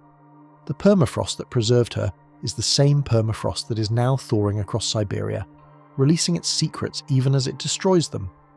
Other Kurgan burials on the Ukok Plateau and throughout the Altai Mountains are at risk, the ice that has protected them for millennia retreating as temperatures rise, exposing the organic materials within to the air and the microorganisms that will consume them. Archaeologists have been racing to excavate and document as many of these burials as possible before the preservation fails, but the task is enormous, the resources limited, the time running out. Each burial that is lost takes with it information that can never be recovered, knowledge about the Pazyryk people and their contemporaries that exist nowhere else, that was preserved only because of the cold and that the warming will erase. The Salbyk Kurgan, located in the Republic of Khakassia, presents a different kind of challenge, a monument not of preserved organics but of massive stone, a construction that raises questions about logistics and labour and the ambitions of the society that built it. Salbyk is the largest kurgan in the Minusintsk Basin, a vast grass-covered mound surrounded by a square enclosure of enormous standing stones, some weighing as much as 50 tons. The stones are sandstone, quarried from outcrops several kilometres away, and transported to the site by methods that remain unclear, methods that should have been impossible for a society that lacked wheeled vehicles and draft animals large enough to move such weights.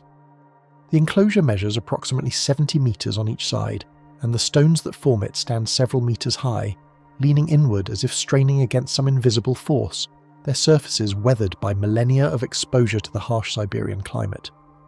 The kurgan itself, the earthen mound at the centre of the enclosure, was excavated in the 1950s by Soviet archaeologists who found within it a burial chamber constructed of massive timber beams, the logs precisely fitted and carefully arranged. The chamber lined with birch bark and felt to create a barrier against moisture and decay. The burial had been looted in antiquity, the valuable grave goods removed by hands that knew where to dig, but fragments remained: bronze ornaments, gold decorations, the bones of horses sacrificed to accompany the deceased. The central burial was that of an important individual, clearly someone whose death mobilized the community to quarry and transport and erect those massive stones, to construct that elaborate timber chamber, to heap the earth into a mound that would mark the grave for millennia to come. The Salbyk kurgan dates to roughly the 5th century before the Common Era, making it contemporary with the Pazyryk burials, part of the same broad cultural horizon that stretched across the Eurasian steppes during the Iron Age. The society that built it, known to archaeologists as the Tundra culture, left behind thousands of burial mounds throughout the Minnesinsk Basin, but none approached the scale of Salbyk. None demanded the same extraordinary mobilization of labor and resources. The question of how those 50-ton stones were moved haunts the site, a riddle that the excavators of the 1950s could not solve and that remains unresolved today. Conventional explanations invoke the ingenuity of ancient peoples, their ability to accomplish feats that seem impossible with simple tools and coordinated effort. Yet the specifics remain elusive, the mechanics unclear. Timber rollers, perhaps, or sleds dragged across frozen ground in winter, when the ice might have provided a smoother surface for hauling such tremendous weights. Ropes braided from plant fibres or animal sinews, teams of labourers straining against the mass. The journey from quarry to site measured in days or weeks of grinding effort. The stones themselves bear no marks that would reveal how they were handled, no rope grooves or lever points, no chiselled slots where wooden beams might have been inserted to gain purchase. They simply stand, leaning and weathered, their presence a statement of will and capability that their makers did not bother to explain. Standing before the Salbyk enclosure, one cannot help but sense the weight of intention that these stones represent, the sheer determination required to drag them across kilometres of steppe and set them upright in precise alignment.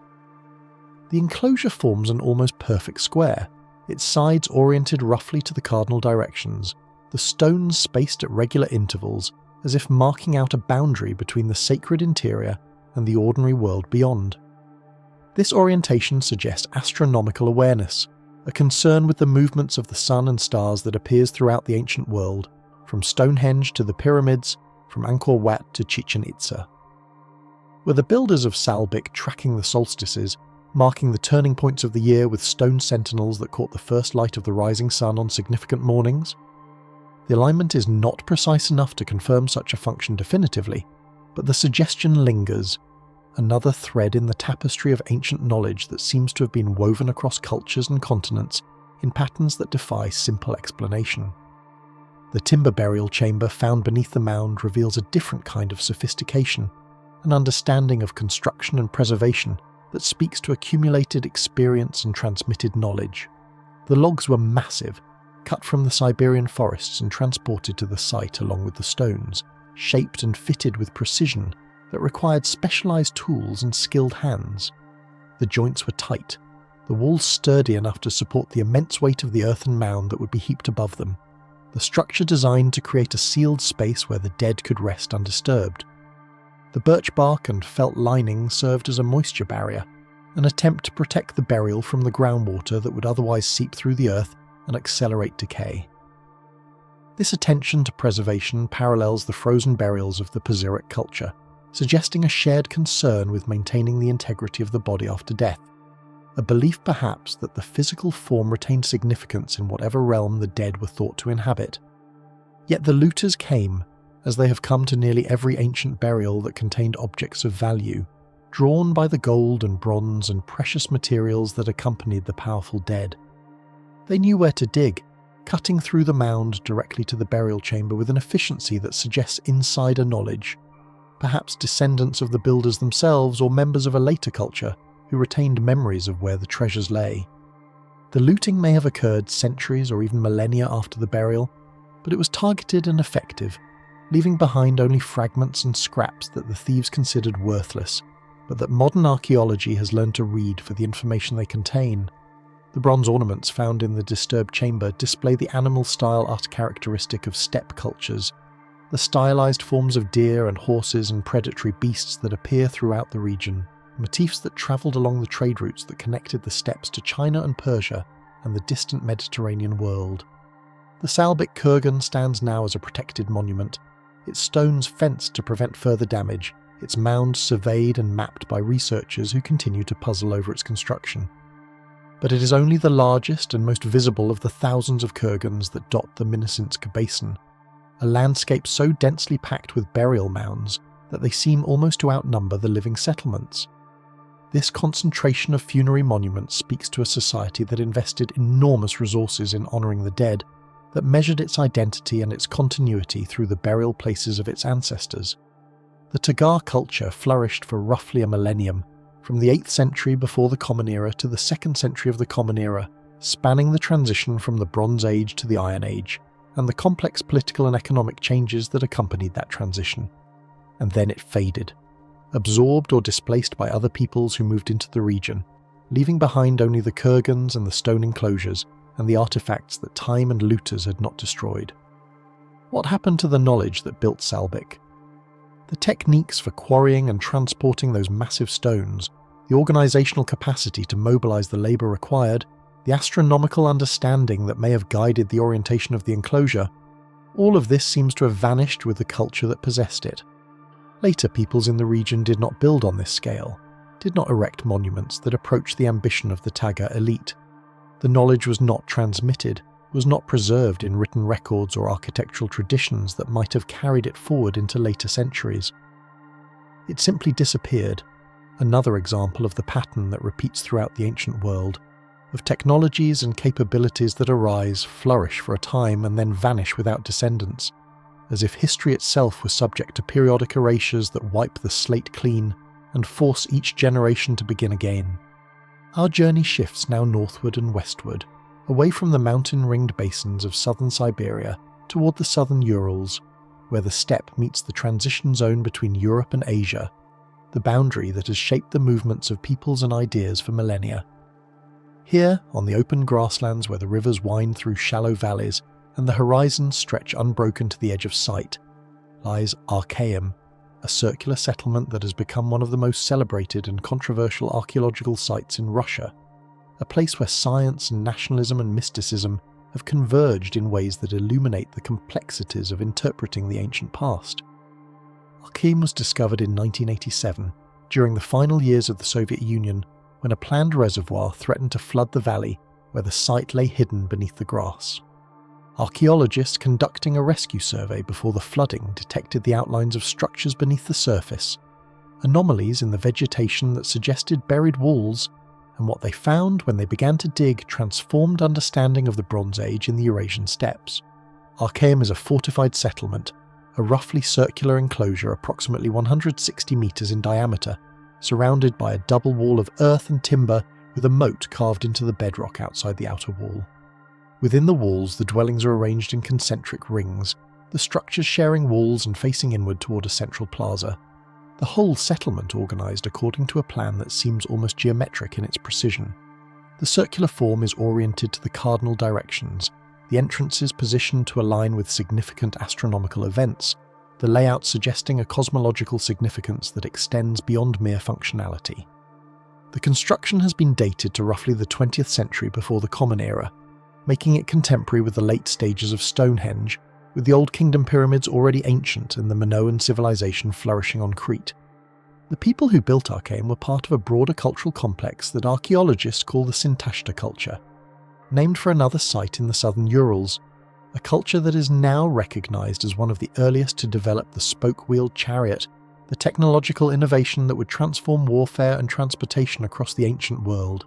The precision of Arkaim's layout has generated both scholarly analysis and speculative enthusiasm, as researchers attempt to determine the extent of the astronomical knowledge encoded in its design. The settlement's geometry incorporates alignments with the summer solstice sunrise, with the equinoxes, with other celestial events that mark the turning points of the year, creating what some have called an observatory built into the very fabric of the community. The central plaza may have served as a gathering place for astronomical observations, the walls and entrances functioning as sighting devices that frame the rising or setting of significant celestial bodies. Comparisons to Stonehenge are inevitable, though the scales and materials differ dramatically, the two sites sharing a concern with tracking time and marking the rhythms of the cosmos that seems to have been widespread among ancient peoples across cultures and continents. But Arkaim has also become a magnet for alternative theories and nationalistic mythology, a symbol appropriated by various groups seeking to construct narratives about the origins of peoples and civilizations. Some have claimed it as evidence of an advanced ancient Russian civilization, a Proto-Indo-European homeland that predates and exceeds the achievements of other ancient cultures. Others have linked it to mystical traditions, to ley lines and earth energies and spiritual significances that have little basis in archaeological evidence, but that draw visitors seeking connection with a romanticized past. The site has become a pilgrimage destination for New Age practitioners, a place where claims about ancient wisdom and cosmic alignments intersect with tourism and national identity in complex and sometimes problematic ways.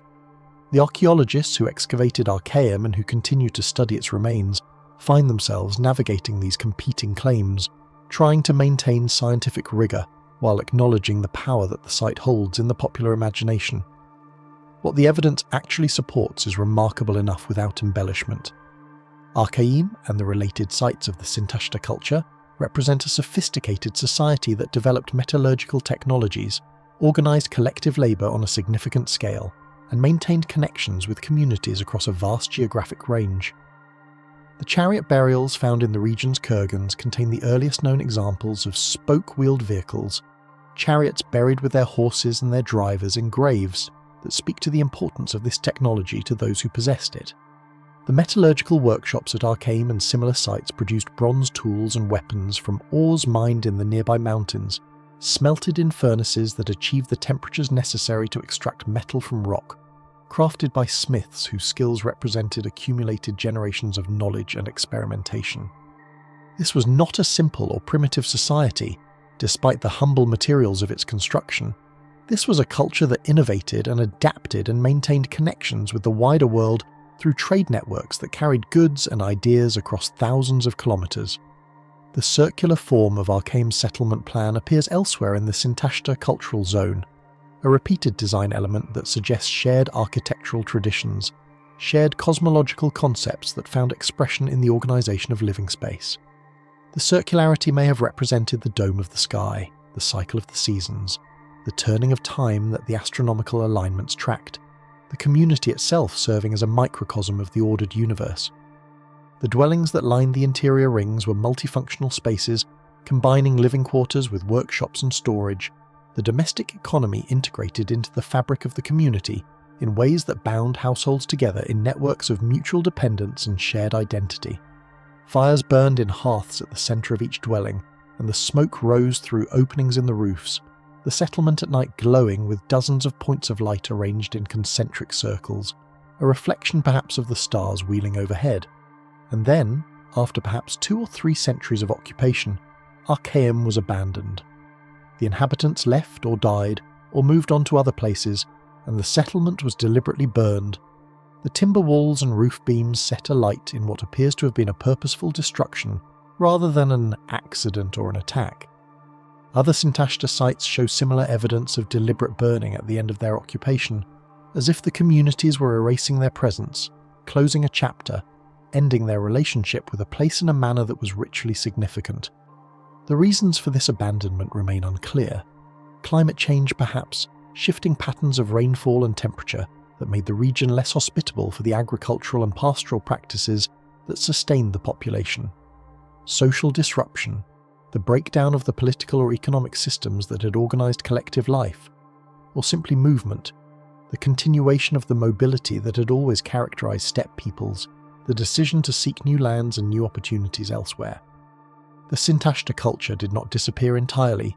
It transformed, its descendants likely among the pastoral nomads who continued to inhabit the Eurasian steppes in later centuries, the Scythians and Sarmatians and other peoples whose names are recorded in Greek and Persian and Chinese sources, but the specific knowledge that built Arkaim, the architectural traditions, the astronomical observations, the metallurgical techniques, much of this faded from the historical record, preserved only in the archaeological remains that modern excavation has brought back to light.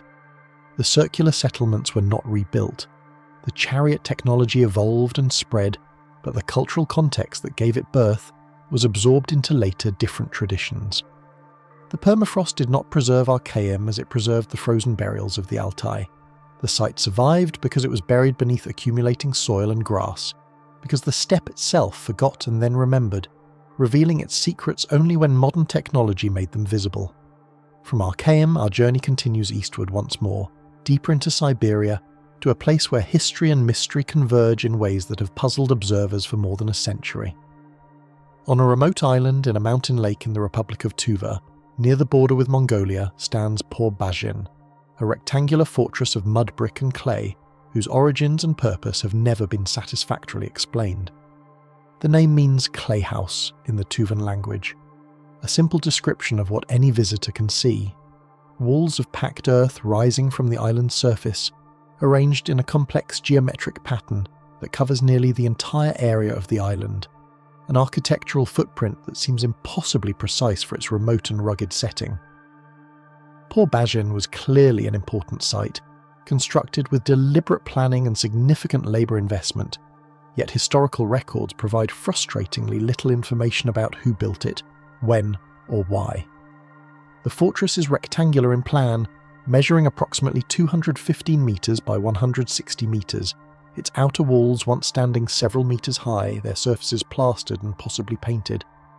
Within the outer enclosure, a series of inner walls and courtyards create a nested arrangement of spaces, the design following principles that suggest influence from Chinese architectural traditions, the Tang dynasty palaces and administrative compounds that were being built during the same general period.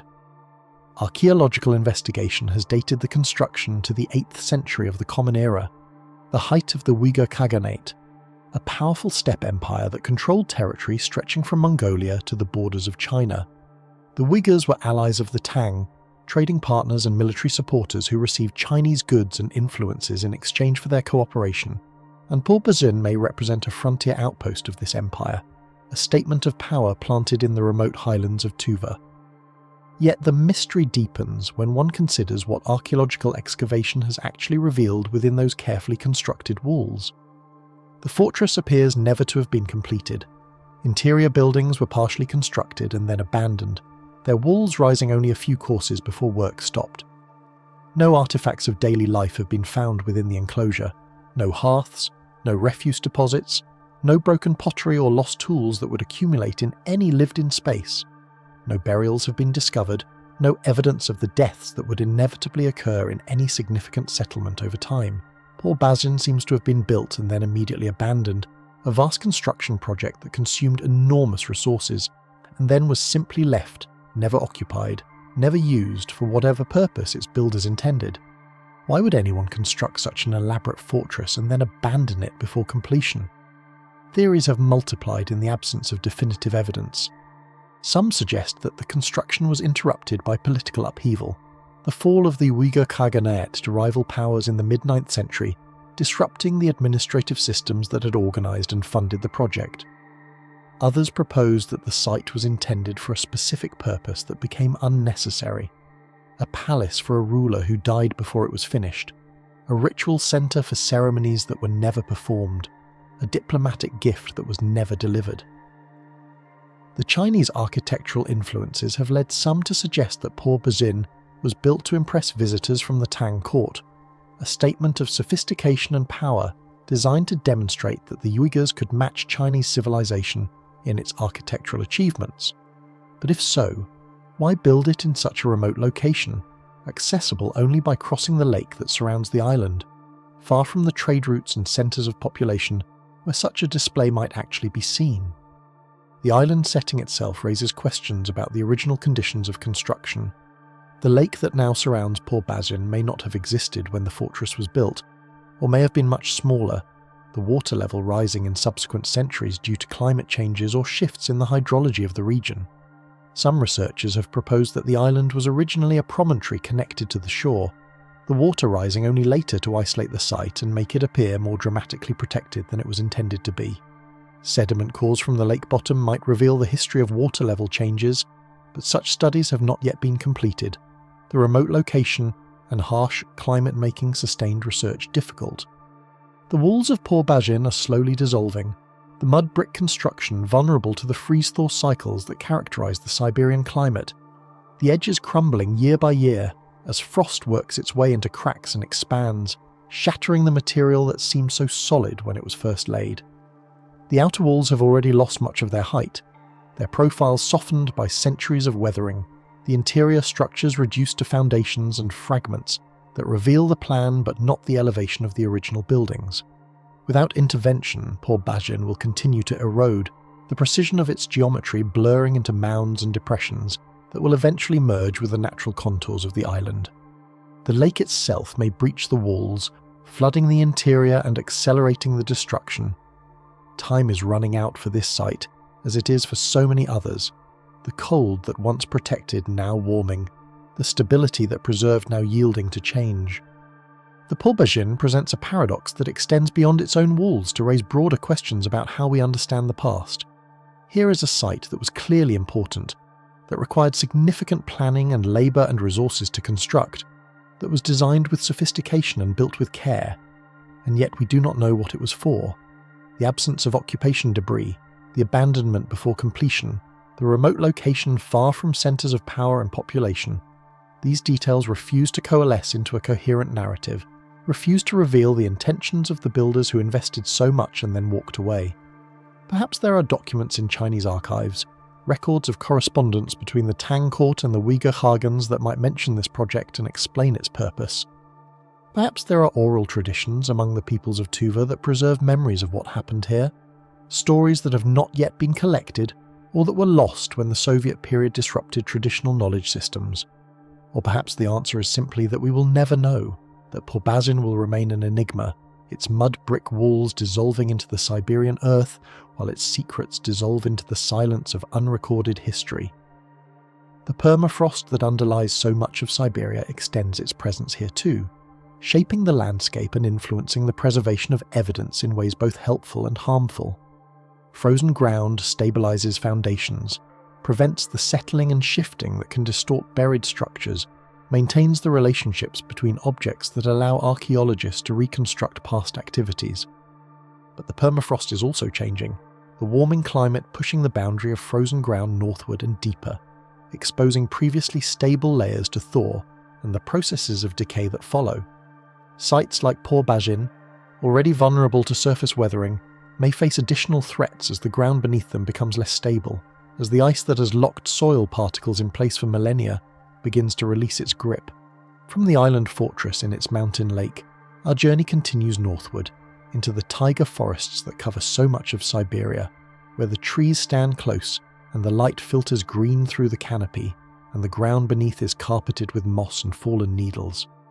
Here, in the Irkutsk Oblast, lies one of the strangest and most unexplained features in all of Russia, the Patomskiy crater, a conical mound of limestone blocks that rises from the forest floor like nothing else in the surrounding landscape, a geological anomaly that has resisted explanation for more than 70 years.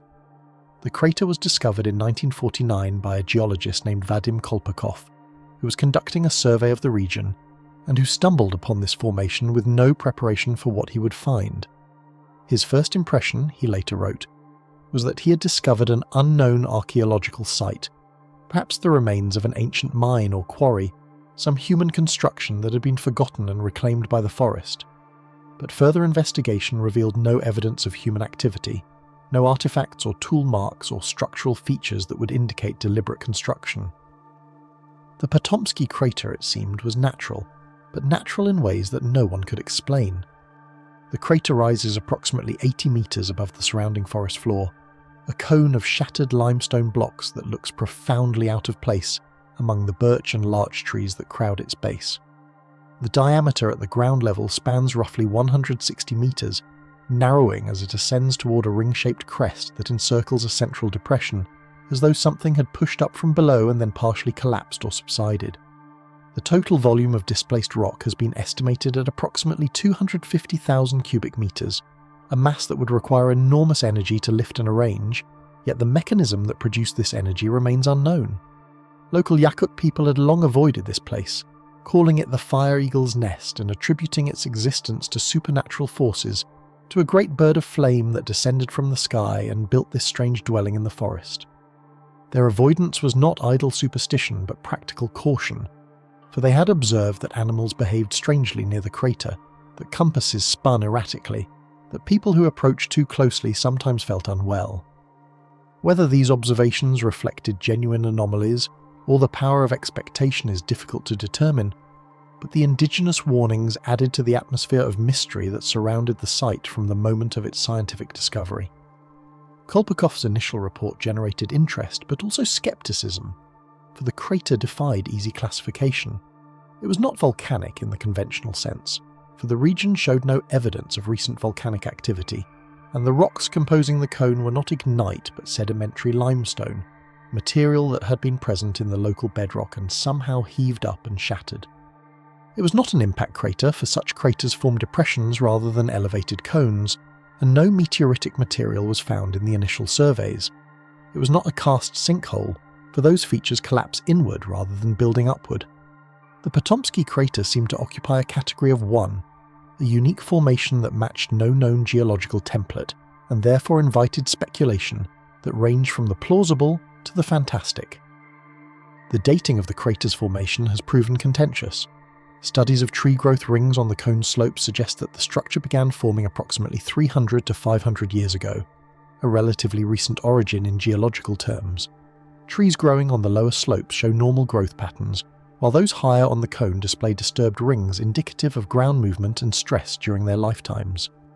This pattern suggests that the crater did not form in a single catastrophic event, but grew incrementally over decades or centuries, the limestone blocks continuing to be pushed upward by some ongoing process beneath the surface.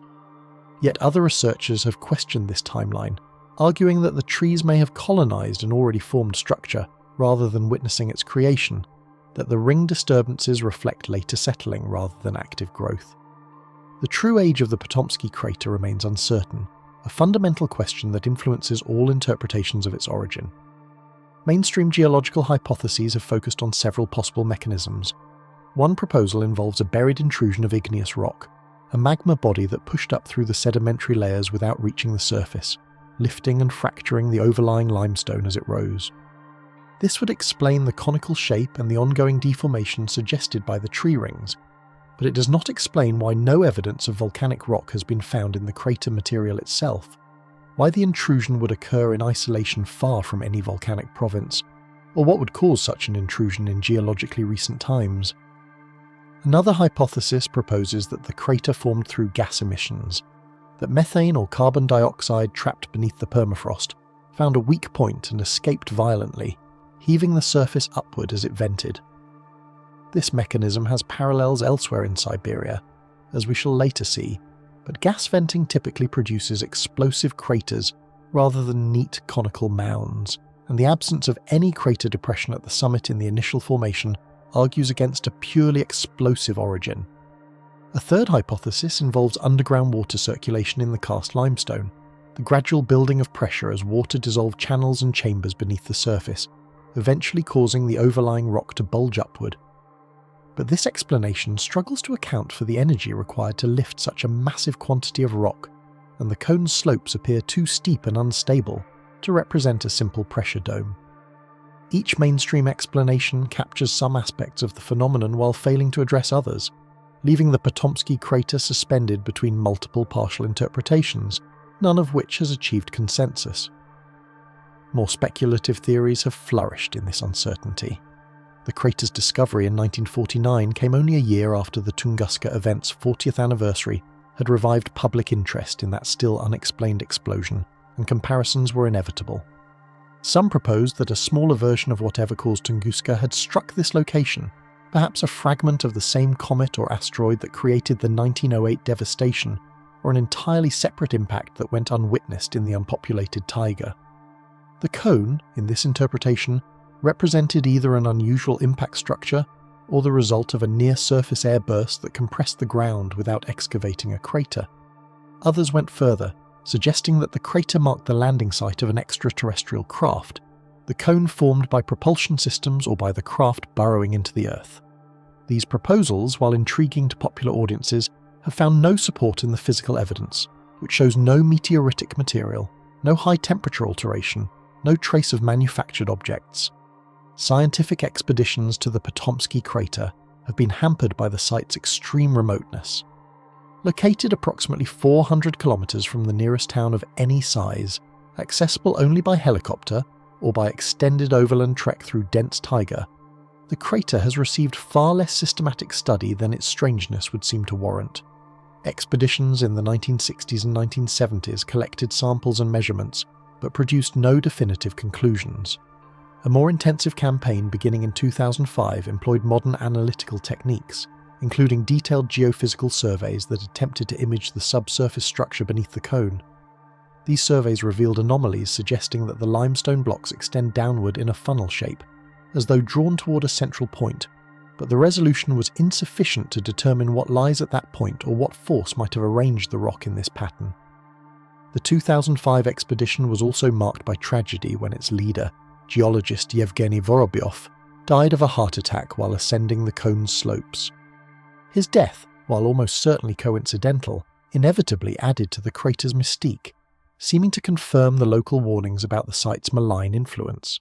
Subsequent expeditions have proceeded with greater caution, though no other fatalities have occurred, and the measurements they have gathered continue to generate more questions than answers.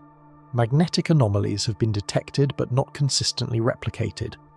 Radiation levels have been measured as slightly elevated in some surveys and entirely normal in others.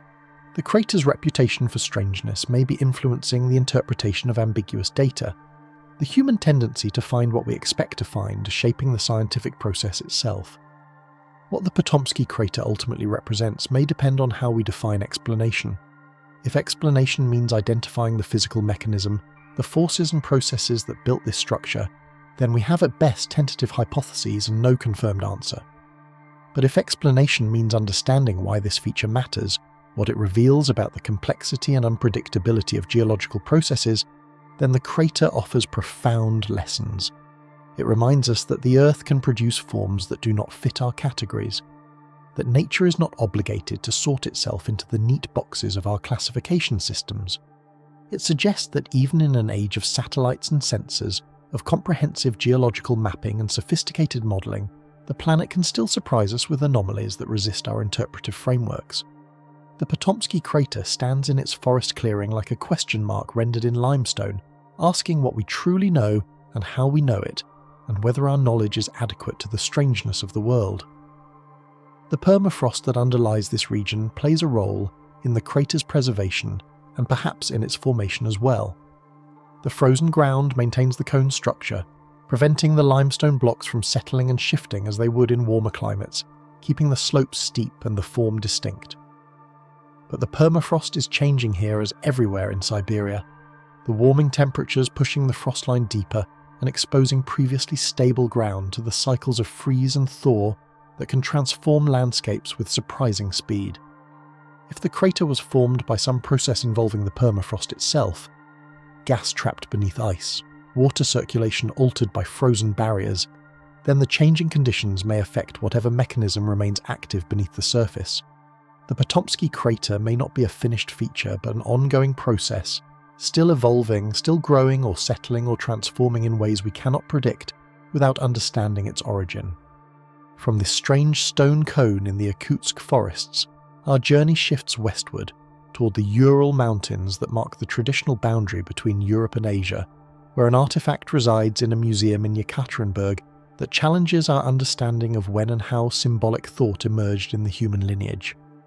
The Shigir Idol is the oldest known wooden sculpture in the world, a figure carved from larch that has been dated by accelerator mass spectrometry to approximately 11,600 years before the present, placing its creation at the end of the last ice age, when the great glaciers were retreating and the world was warming into something resembling modern conditions. The idol was discovered in 1890 by gold miners working a peat bog near the village of Kalata in the Middle Urals. Peat bogs are remarkable environments for preservation. Their acidic, oxygen-poor waters inhibiting the bacteria and fungi that would otherwise reduce wood to dust within decades. Artifacts that fall into peat can survive for millennia, emerging when the bog is drained or mined with the freshness of objects deposited only recently. The miners at Kalata were experienced enough to recognise that the dark wooden fragments they were pulling from the peat were not natural debris but worked material, carved with intention and assembled with purpose, and they had the presence of mind to collect the pieces rather than discarding them as obstacles to their gold extraction. The fragments were delivered to the Ural Natural Sciences Society, whose members attempted to reconstruct the original form from the broken sections. That initial reconstruction produced a figure approximately 2.8 metres tall, an elongated humanoid form carved from a single larch log, its surface covered with geometric patterns and abstract faces arranged in vertical series along its length. The reconstruction remained on display for over a century, accepted as reasonably accurate, until a re-evaluation in the late 1990s revealed that additional fragments stored in the museum's collection had never been incorporated into the figure. A new reconstruction in 1997 added these pieces and reassessed the arrangement, producing a dramatically different result. The idol now stood 5.3 metres tall, nearly twice its previously assumed height, making it an object of considerable monumentality rather than a modest figurine. The revised reconstruction transformed understandings of the idol's significance, but also introduced controversy about the accuracy of the assembly. The original discoverers left no detailed documentation of how the fragments were positioned when found, and some pieces show fresh breaks that may have occurred during extraction, rather than ancient damage. The current arrangement is therefore partly speculative, an interpretation based on the curvature of the wood, the alignment of carved features, and the judgment of the conservators who assembled it. Alternative reconstructions are possible, and some researchers have argued that the idol may have been shorter than either version suggests, or that certain fragments attributed to it may belong to separate objects. The true form of the Shigir Idol, as its creators intended, remains in this sense uncertain. What is not uncertain is the remarkable complexity of its decoration. The idol's surface bears a dense array of carved features, horizontal lines, zigzag patterns, chevrons, and a series of faces arranged at intervals along its length. In the current reconstruction, 7 distinct faces are identifiable, each rendered in a stylized manner with slanting lines suggesting eyes, noses, and mouths, some appearing to look outward and others upward, creating a sense of multiple beings inhabiting a single wooden body. The faces are not identical but vary in their proportions and expressions, as though depicting different individuals or different states of a single entity. Between and around the faces, the geometric patterns fill the available space with a density that suggests horror vacui, the impulse to leave no surface undecorated that appears in art traditions around the world and across time. The meaning of these decorations is beyond recovery. We cannot know what the faces represented to the people who carved them, whether they depicted spirits or ancestors or deities, or something entirely outside our categorical frameworks. We cannot determine what the geometric patterns signified, whether they were purely aesthetic or carried symbolic content that would have been legible to those who created them. The idol may have been a boundary marker, a ritual focus, a memorial to the dead, a representation of cosmological principles, or something for which we have no convenient label. The people who carved it left no writing, and their descendants, if any survived into documented history, left no oral traditions that can be confidently connected to this object. The Shigir Idol speaks to us across 11 millennia in a language we cannot translate, its faces gazing at us with expressions we cannot read. The dating of the idol has been refined through multiple radiocarbon analyses, each more precise than the last. Initial dates in the 1990s place the carving at approximately 9,500 years before the present, already making it extraordinarily old, but still within the Neolithic period when such sophisticated artwork might be expected. But accelerator mass spectrometry dating conducted in 2014, working with internal wood samples to avoid contamination from the bog environment, pushed the date back to 11,600 years, firmly within the Mesolithic, the Middle Stone Age that followed the last glacial maximum and preceded the development of agriculture. This date was confirmed and slightly refined by additional analysis in 2018, which produced results clustering around 12,000 years before the present. potentially making the idol even older than previously thought. These dates challenge long-held assumptions about the development of complex symbolic expression. The traditional narrative of human cultural evolution placed the emergence of monumental art and sophisticated iconography in the Neolithic period, after the agricultural revolution had produced the surplus resources and settled populations that supposedly enabled such investments of time and creativity. The Shigir Idol predates the agricultural revolution by thousands of years, demonstrating that hunter-gatherer societies were capable of producing large-scale, elaborately decorated objects long before farming transformed human social organization. If such traditions existed in the Urals 11,000 years ago, where else might they have existed? What other monuments of wood and other organic materials once stood in the forests and on the plains of the ancient world, only to decay and disappear while stone structures survived? The comparison to Göbekli Tepe in southeastern Turkey is instructive. That site, with its massive carved pillars and sophisticated iconography, dates to approximately 11,000 years before the present, roughly contemporary with the Shigir Idol. Göbekli Tepe revolutionized archaeological understanding of pre-agricultural societies when its age was confirmed in the 1990s and 2000s, demonstrating that hunter-gatherers could organize labor and create monumental structures of extraordinary complexity. But Göbekli Tepe is built of stone, and stone survives where wood does not. The Shigir Idol's preservation was a matter of chance, a fortunate fall into a peat bog that happened to maintain the conditions necessary for wood to persist. How many equivalent objects fell onto dry ground or into rivers or into bogs that later dried out, disappearing without trace? The Shigir Idol may not be exceptional in its original context, but only exceptional in its survival, a single surviving example from a tradition that once produced many such figures, perhaps many such traditions across the forested zones of the Northern Hemisphere. The preservation paradox here cuts to the heart of archaeological methodology. We build our understanding of the past from the evidence that survives, but the evidence that survives is biased toward durable materials and favourable preservation environments. Stone, bone, and ceramic dominate the archaeological record not because they dominated past material culture, but because they resist decay.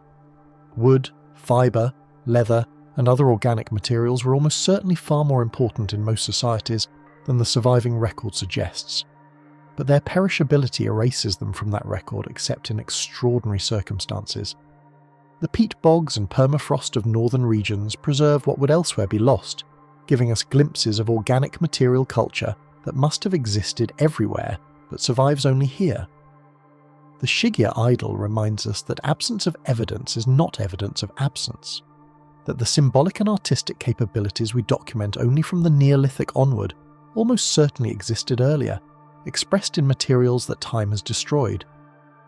The people who carved the Shigir Idol remain largely anonymous, their culture known only from scattered archaeological sites in the Ural region that document a hunting and fishing lifeway adapted to the post-glacial landscape of forests, rivers, and lakes.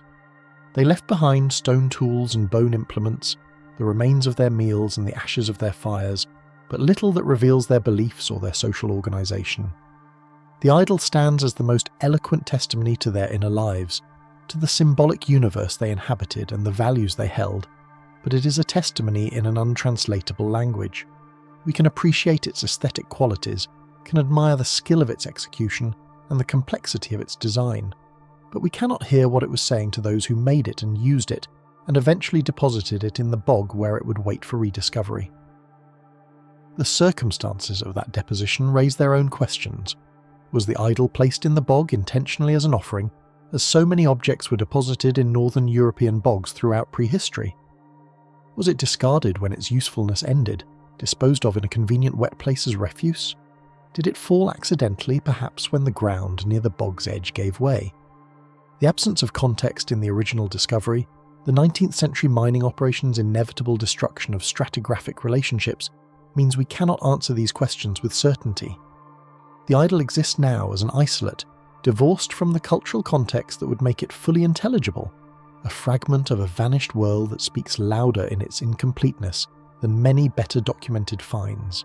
From the Mesolithic forests of the Urals, our journey makes its final turn northward into the Yamal Peninsula that juts into the Arctic Ocean above the Great Curve of Siberia, where the permafrost that has been our recurring theme reveals its newest and most dramatic manifestation.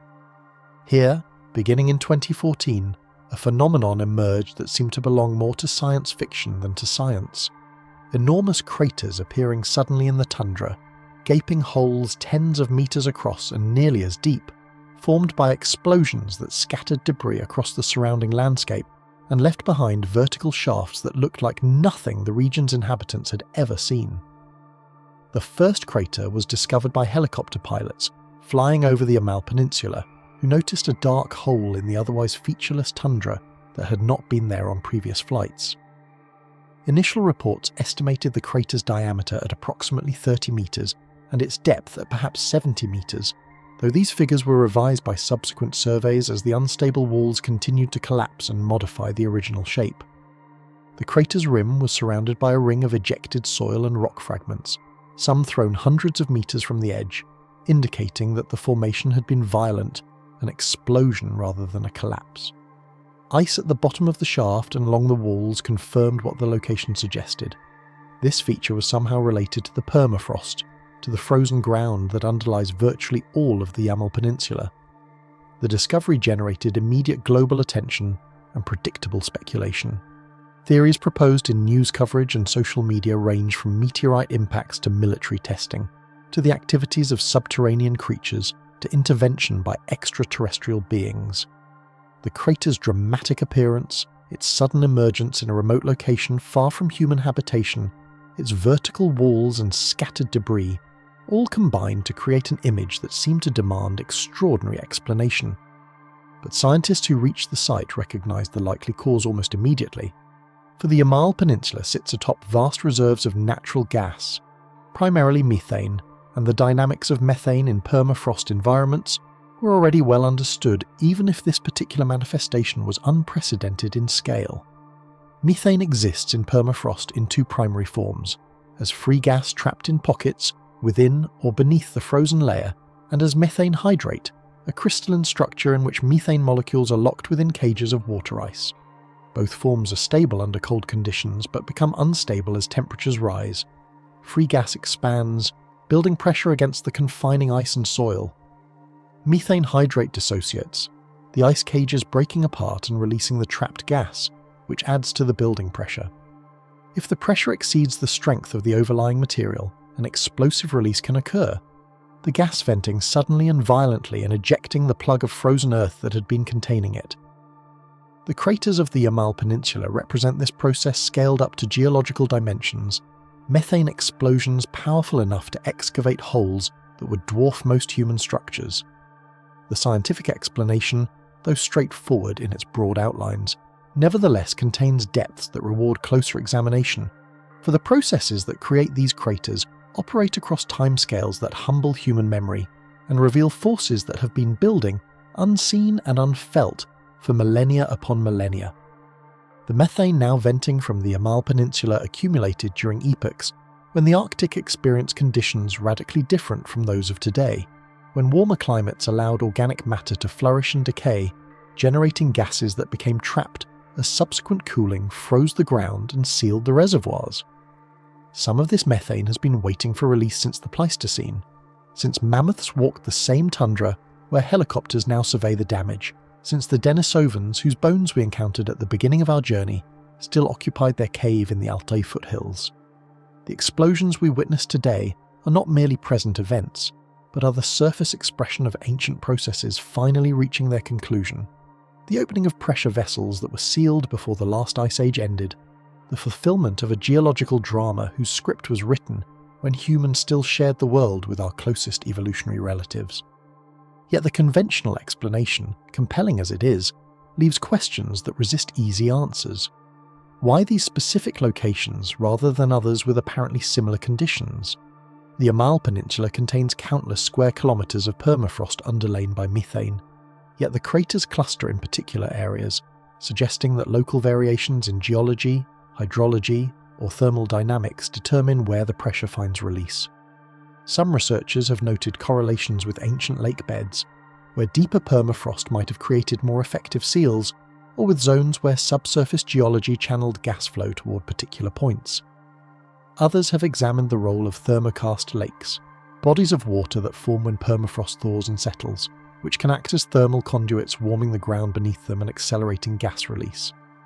The craters often appear near such lakes or in areas where recent lake drainage has exposed ground previously insulated by water, suggesting complex interactions between surface and subsurface processes that current models capture only partially.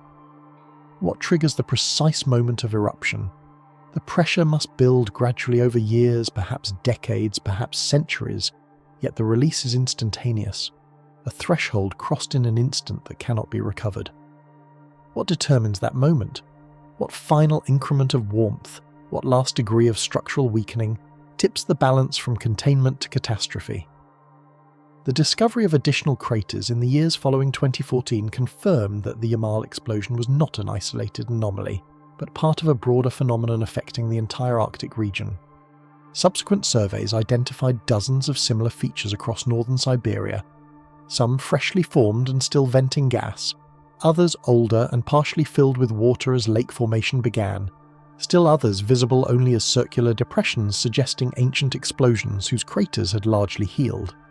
Satellite imagery analysis extended the count to hundreds of potential sites, though distinguishing methane explosion craters from thermokarst lakes and other circular features proved challenging from orbit alone. The pattern that emerged was of a landscape riddled with these features, some active, some dormant, some ancient, a permafrost layer that was far more dynamic and unstable than its apparent solidity suggested. The frozen ground that had seemed eternal, that had preserved mammoths and warriors and wooden idols across millennia, revealed itself as merely persistent, stable only under conditions that were now changing, a keeper of secrets that was beginning, at last, to release its holdings. The climate dimensions of this phenomenon attracted attention that extended far beyond geology. Methane is a potent greenhouse gas, far more effective at trapping heat than carbon dioxide over short timescales, and the Arctic permafrost contains vast quantities of it, estimates suggesting reserves measured in hundreds of billions of tons. The explosive release observed in the Yamal craters represents only the most dramatic mechanism of this gas reaching the atmosphere. Far larger quantities escape through slower processes, bubbling from thawing lakes, seeping through increasingly porous soils, diffusing from boggy areas where the active layer deepens each summer. The concern articulated by climate scientists is that warming temperatures could initiate a feedback loop, thawing releasing methane, methane intensifying warming, accelerated warming releasing more methane, a cycle that could amplify climate change beyond what human emissions alone would produce. The craters of Yamal thus represent not merely curiosities but warnings, signals that processes capable of reshaping global climate are awakening after their long permafrost sleep.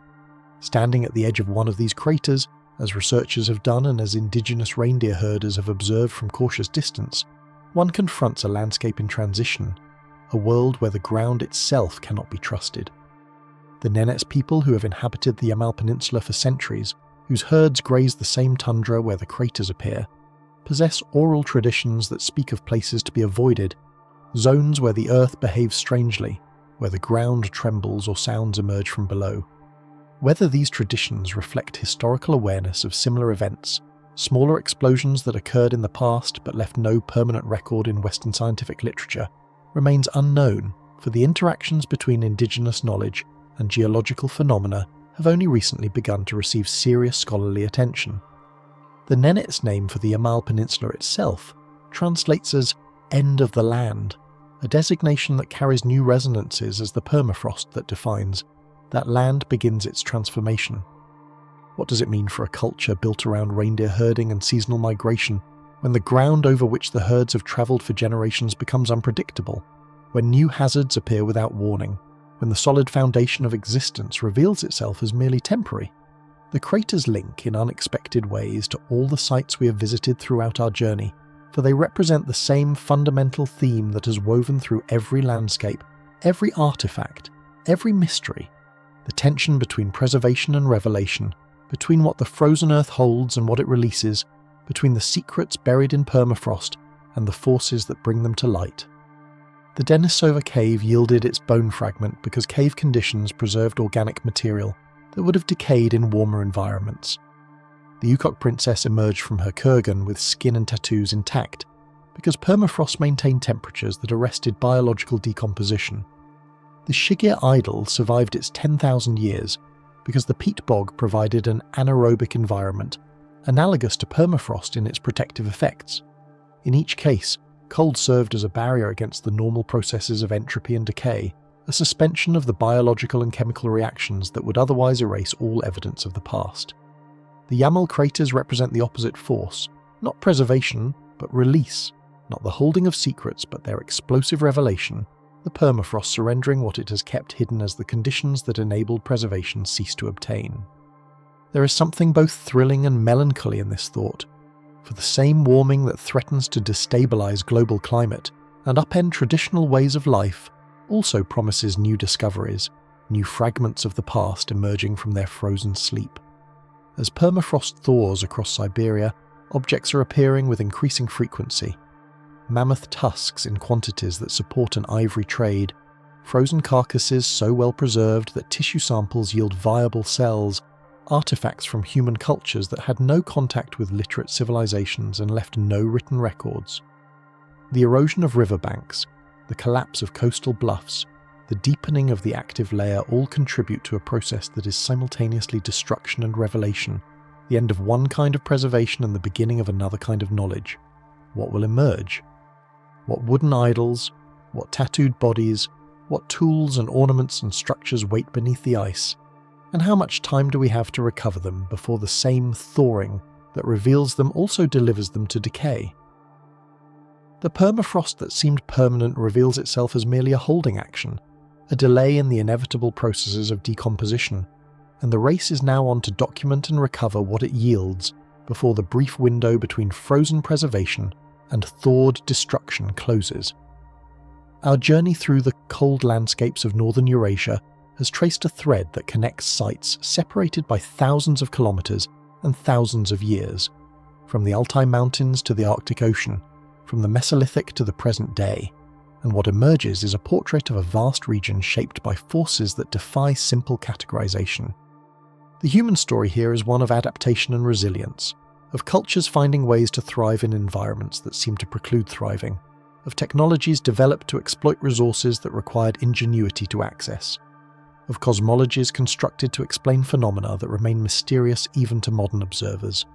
The Denisovans who contributed their genetic legacy to populations across Asia, the Patomskiy culture whose princess still carries her elaborate tattoos, the unknown builders who dragged 50-ton stones to the Salbyk kurgan, the architects of Arkaim's perfect circles, the enigmatic powers who constructed Porbajin's island fortress, the forces that raised the Patomskiy crater's stone dome, the Mesolithic artists who carved the Shigir Idol's haunting face, the geological processes now blasting craters in the Yamal tundra, all are expressions of the same fundamental reality, a world far older and stranger than our modern understanding fully encompasses. What are we to make of these mysteries taken together? The conventional frameworks of archaeology, geology, history and climatology each illuminate aspects of what we have encountered, but none fully satisfies the persistent questions that each site raises. The precision of ancient construction techniques continues to humble modern attempts at replication. The purposes that drove the enormous expenditures of labour required for megalithic monuments remain matters of informed speculation rather than established knowledge. The astronomical alignments that appear again and again suggest sophisticated observation of celestial phenomena that the cultures involved were not supposed to possess. The preservation conditions that have delivered these wonders to our attention seem almost providential, as though the Earth itself chose to hold certain things back until humanity reached a point where they could be appreciated. These impressions may reflect nothing more than the inevitable biases of observation, our tendency to perceive pattern and intention in what is merely contingent, our inclination to invest ancient peoples with wisdom and capability beyond what evidence strictly supports. Yet the questions linger, the mysteries persist, the sites themselves continue to challenge the frameworks through which we approach them. Perhaps the deepest lesson offered by this journey is one of humility, an acknowledgement that the past contains dimensions we have not yet learned to perceive, that the people who lived before written history possessed knowledge that has not survived into our era, that the Earth conceals more than it reveals, and what it reveals may not be what it once concealed. The Denisovans were unknown until a decade and a half ago. The full significance of their genetic contribution to modern populations is still being assessed. The Ukok Princess's tattoos encode meanings that the Pazyryk themselves may have understood differently than we interpret them today. The Shigir Idol's carvings may represent a symbolic system as complex as any written language, a form of communication that worked by principles we cannot reconstruct.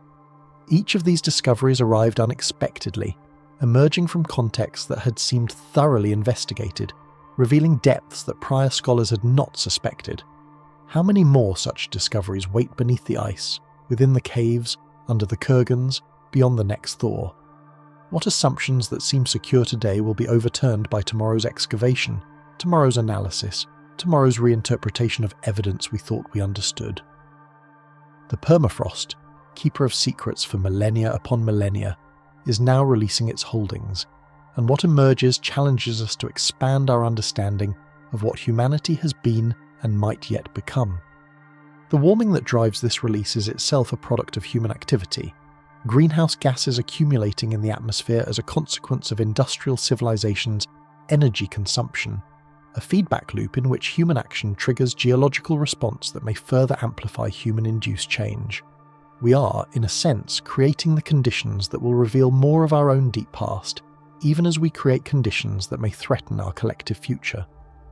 The craters of Yamal are thus doubly symbolic, representing both the ancient forces that shape the landscapes we inhabit and the present forces that are reshaping those landscapes in ways we cannot fully predict. Standing at the edge of one such crater, the vertical walls dropping away into darkness, the scattered debris testifying to explosive force, the ice glinting at the bottom where sunlight penetrates, one cannot help but feel the vertigo of geological time meeting human moment, the deep past erupting into the troubled present, the frozen keeper finally speaking after its long silence. And what does it say, this speaking earth, this testifying permafrost, this landscape of revelation and loss? It tells us that memory takes forms we're only beginning to recognize, that preservation occurs through processes we did not design and cannot fully control, that the boundaries between human history and natural history are far more porous than our disciplinary categories acknowledge. The Denisovan girl whose finger bone revolutionized our understanding of human evolution did not intend to provide such a gift to future scientists. The Pazyryk princess did not design her tattoos as messages to 21st century observers. The carvers of the Shigir Idol could not have anticipated the debates their creation would inspire 10,000 years hence. These communications across time are accidental, contingent, dependent on preservation conditions that could easily have failed, on discovery circumstances that might never have occurred, on interpretive frameworks that had to be developed before the finds could be understood. That they exist at all feels like something more than luck, something approaching grace, the universe arranging itself to permit conversation between ages that should have been forever separated. The cold has been our guide throughout this journey, the thread connecting sites separated by vast distances and immense stretches of time. And in the end, the cold reveals itself as both ally and adversary, preserving what we wish to recover while also concealing what we long to know. The permafrost that held the Ukok Princess in suspended animation for 24 centuries is the same permafrost whose thawing now threatens the stability of Arctic infrastructure, the continuity of indigenous lifeways, the balance of global climate systems. The ice that preserved the Denisovan bone fragment in its cave repository is the same ice whose retreat opens new questions about what other evidence that cave, and caves like it, may yet yield. The cold is not a stable condition but a dynamic process, a temporary equilibrium between heat and its absence, and as that equilibrium shifts, as the thermal boundaries migrate northward and upward, as the frozen gives way to the thawed, the secrets held in that cold are released into a world that may or may not be prepared to receive them. Our journey ends then, not with answers, but with the recognition that the questions themselves are the point, that the mystery is not a problem to be solved but a condition to be inhabited, that the proper response to what we have witnessed is not explanation, but wonder. The Denisova cave still holds secrets beneath its excavated floors, The Kurgan fields of the Altai still contain tombs that have never been opened. The Shigir Idol still bears marks whose meanings we have not deciphered. The forces that raised the Patomskiy crater still operate through mechanisms we do not fully understand. The methane beneath the Yamal Peninsula still builds pressure against its frozen seals. None of these mysteries has been closed. All remain active, present, demanding attention. They remind us that we are latecomers to a story that began long before our species emerged and will continue long after our own chapter concludes. That the Earth remembers what we have forgotten, keeps what we have lost, reveals what we are ready to receive. The frozen north stretches away in every direction, vast and patient and full of secrets yet untold. Somewhere beneath that expanse, preserved in ice that has held firm since before the first city rose, before the first word was written, before history itself began, there wait the traces of worlds we have never imagined, peoples we have never encountered, knowledge we have never possessed. The thaw is coming for all of it, slowly but inexorably, degree by degree, year by year, century by century if we are fortunate, decade by decade if we are not. What will we find when the ice retreats? What will we learn about ourselves, about our ancestors, about the long and winding path that led from the first spark of human consciousness to this moment of global transformation? The permafrost keeper, guardian of 10,000 generations' secrets, is beginning to speak, and the message emerging from the cold, incomplete, and fragmentary and strange as it remains, may yet transform everything we think we know about who we are and where we came from. The Earth remembers, the ice preserves, the thaw reveals, and somewhere out there, beneath the frozen ground of a land that has always kept its own counsel, the next discovery waits, patient as the stone, silent as the snow, holding its secrets until the moment when the world is ready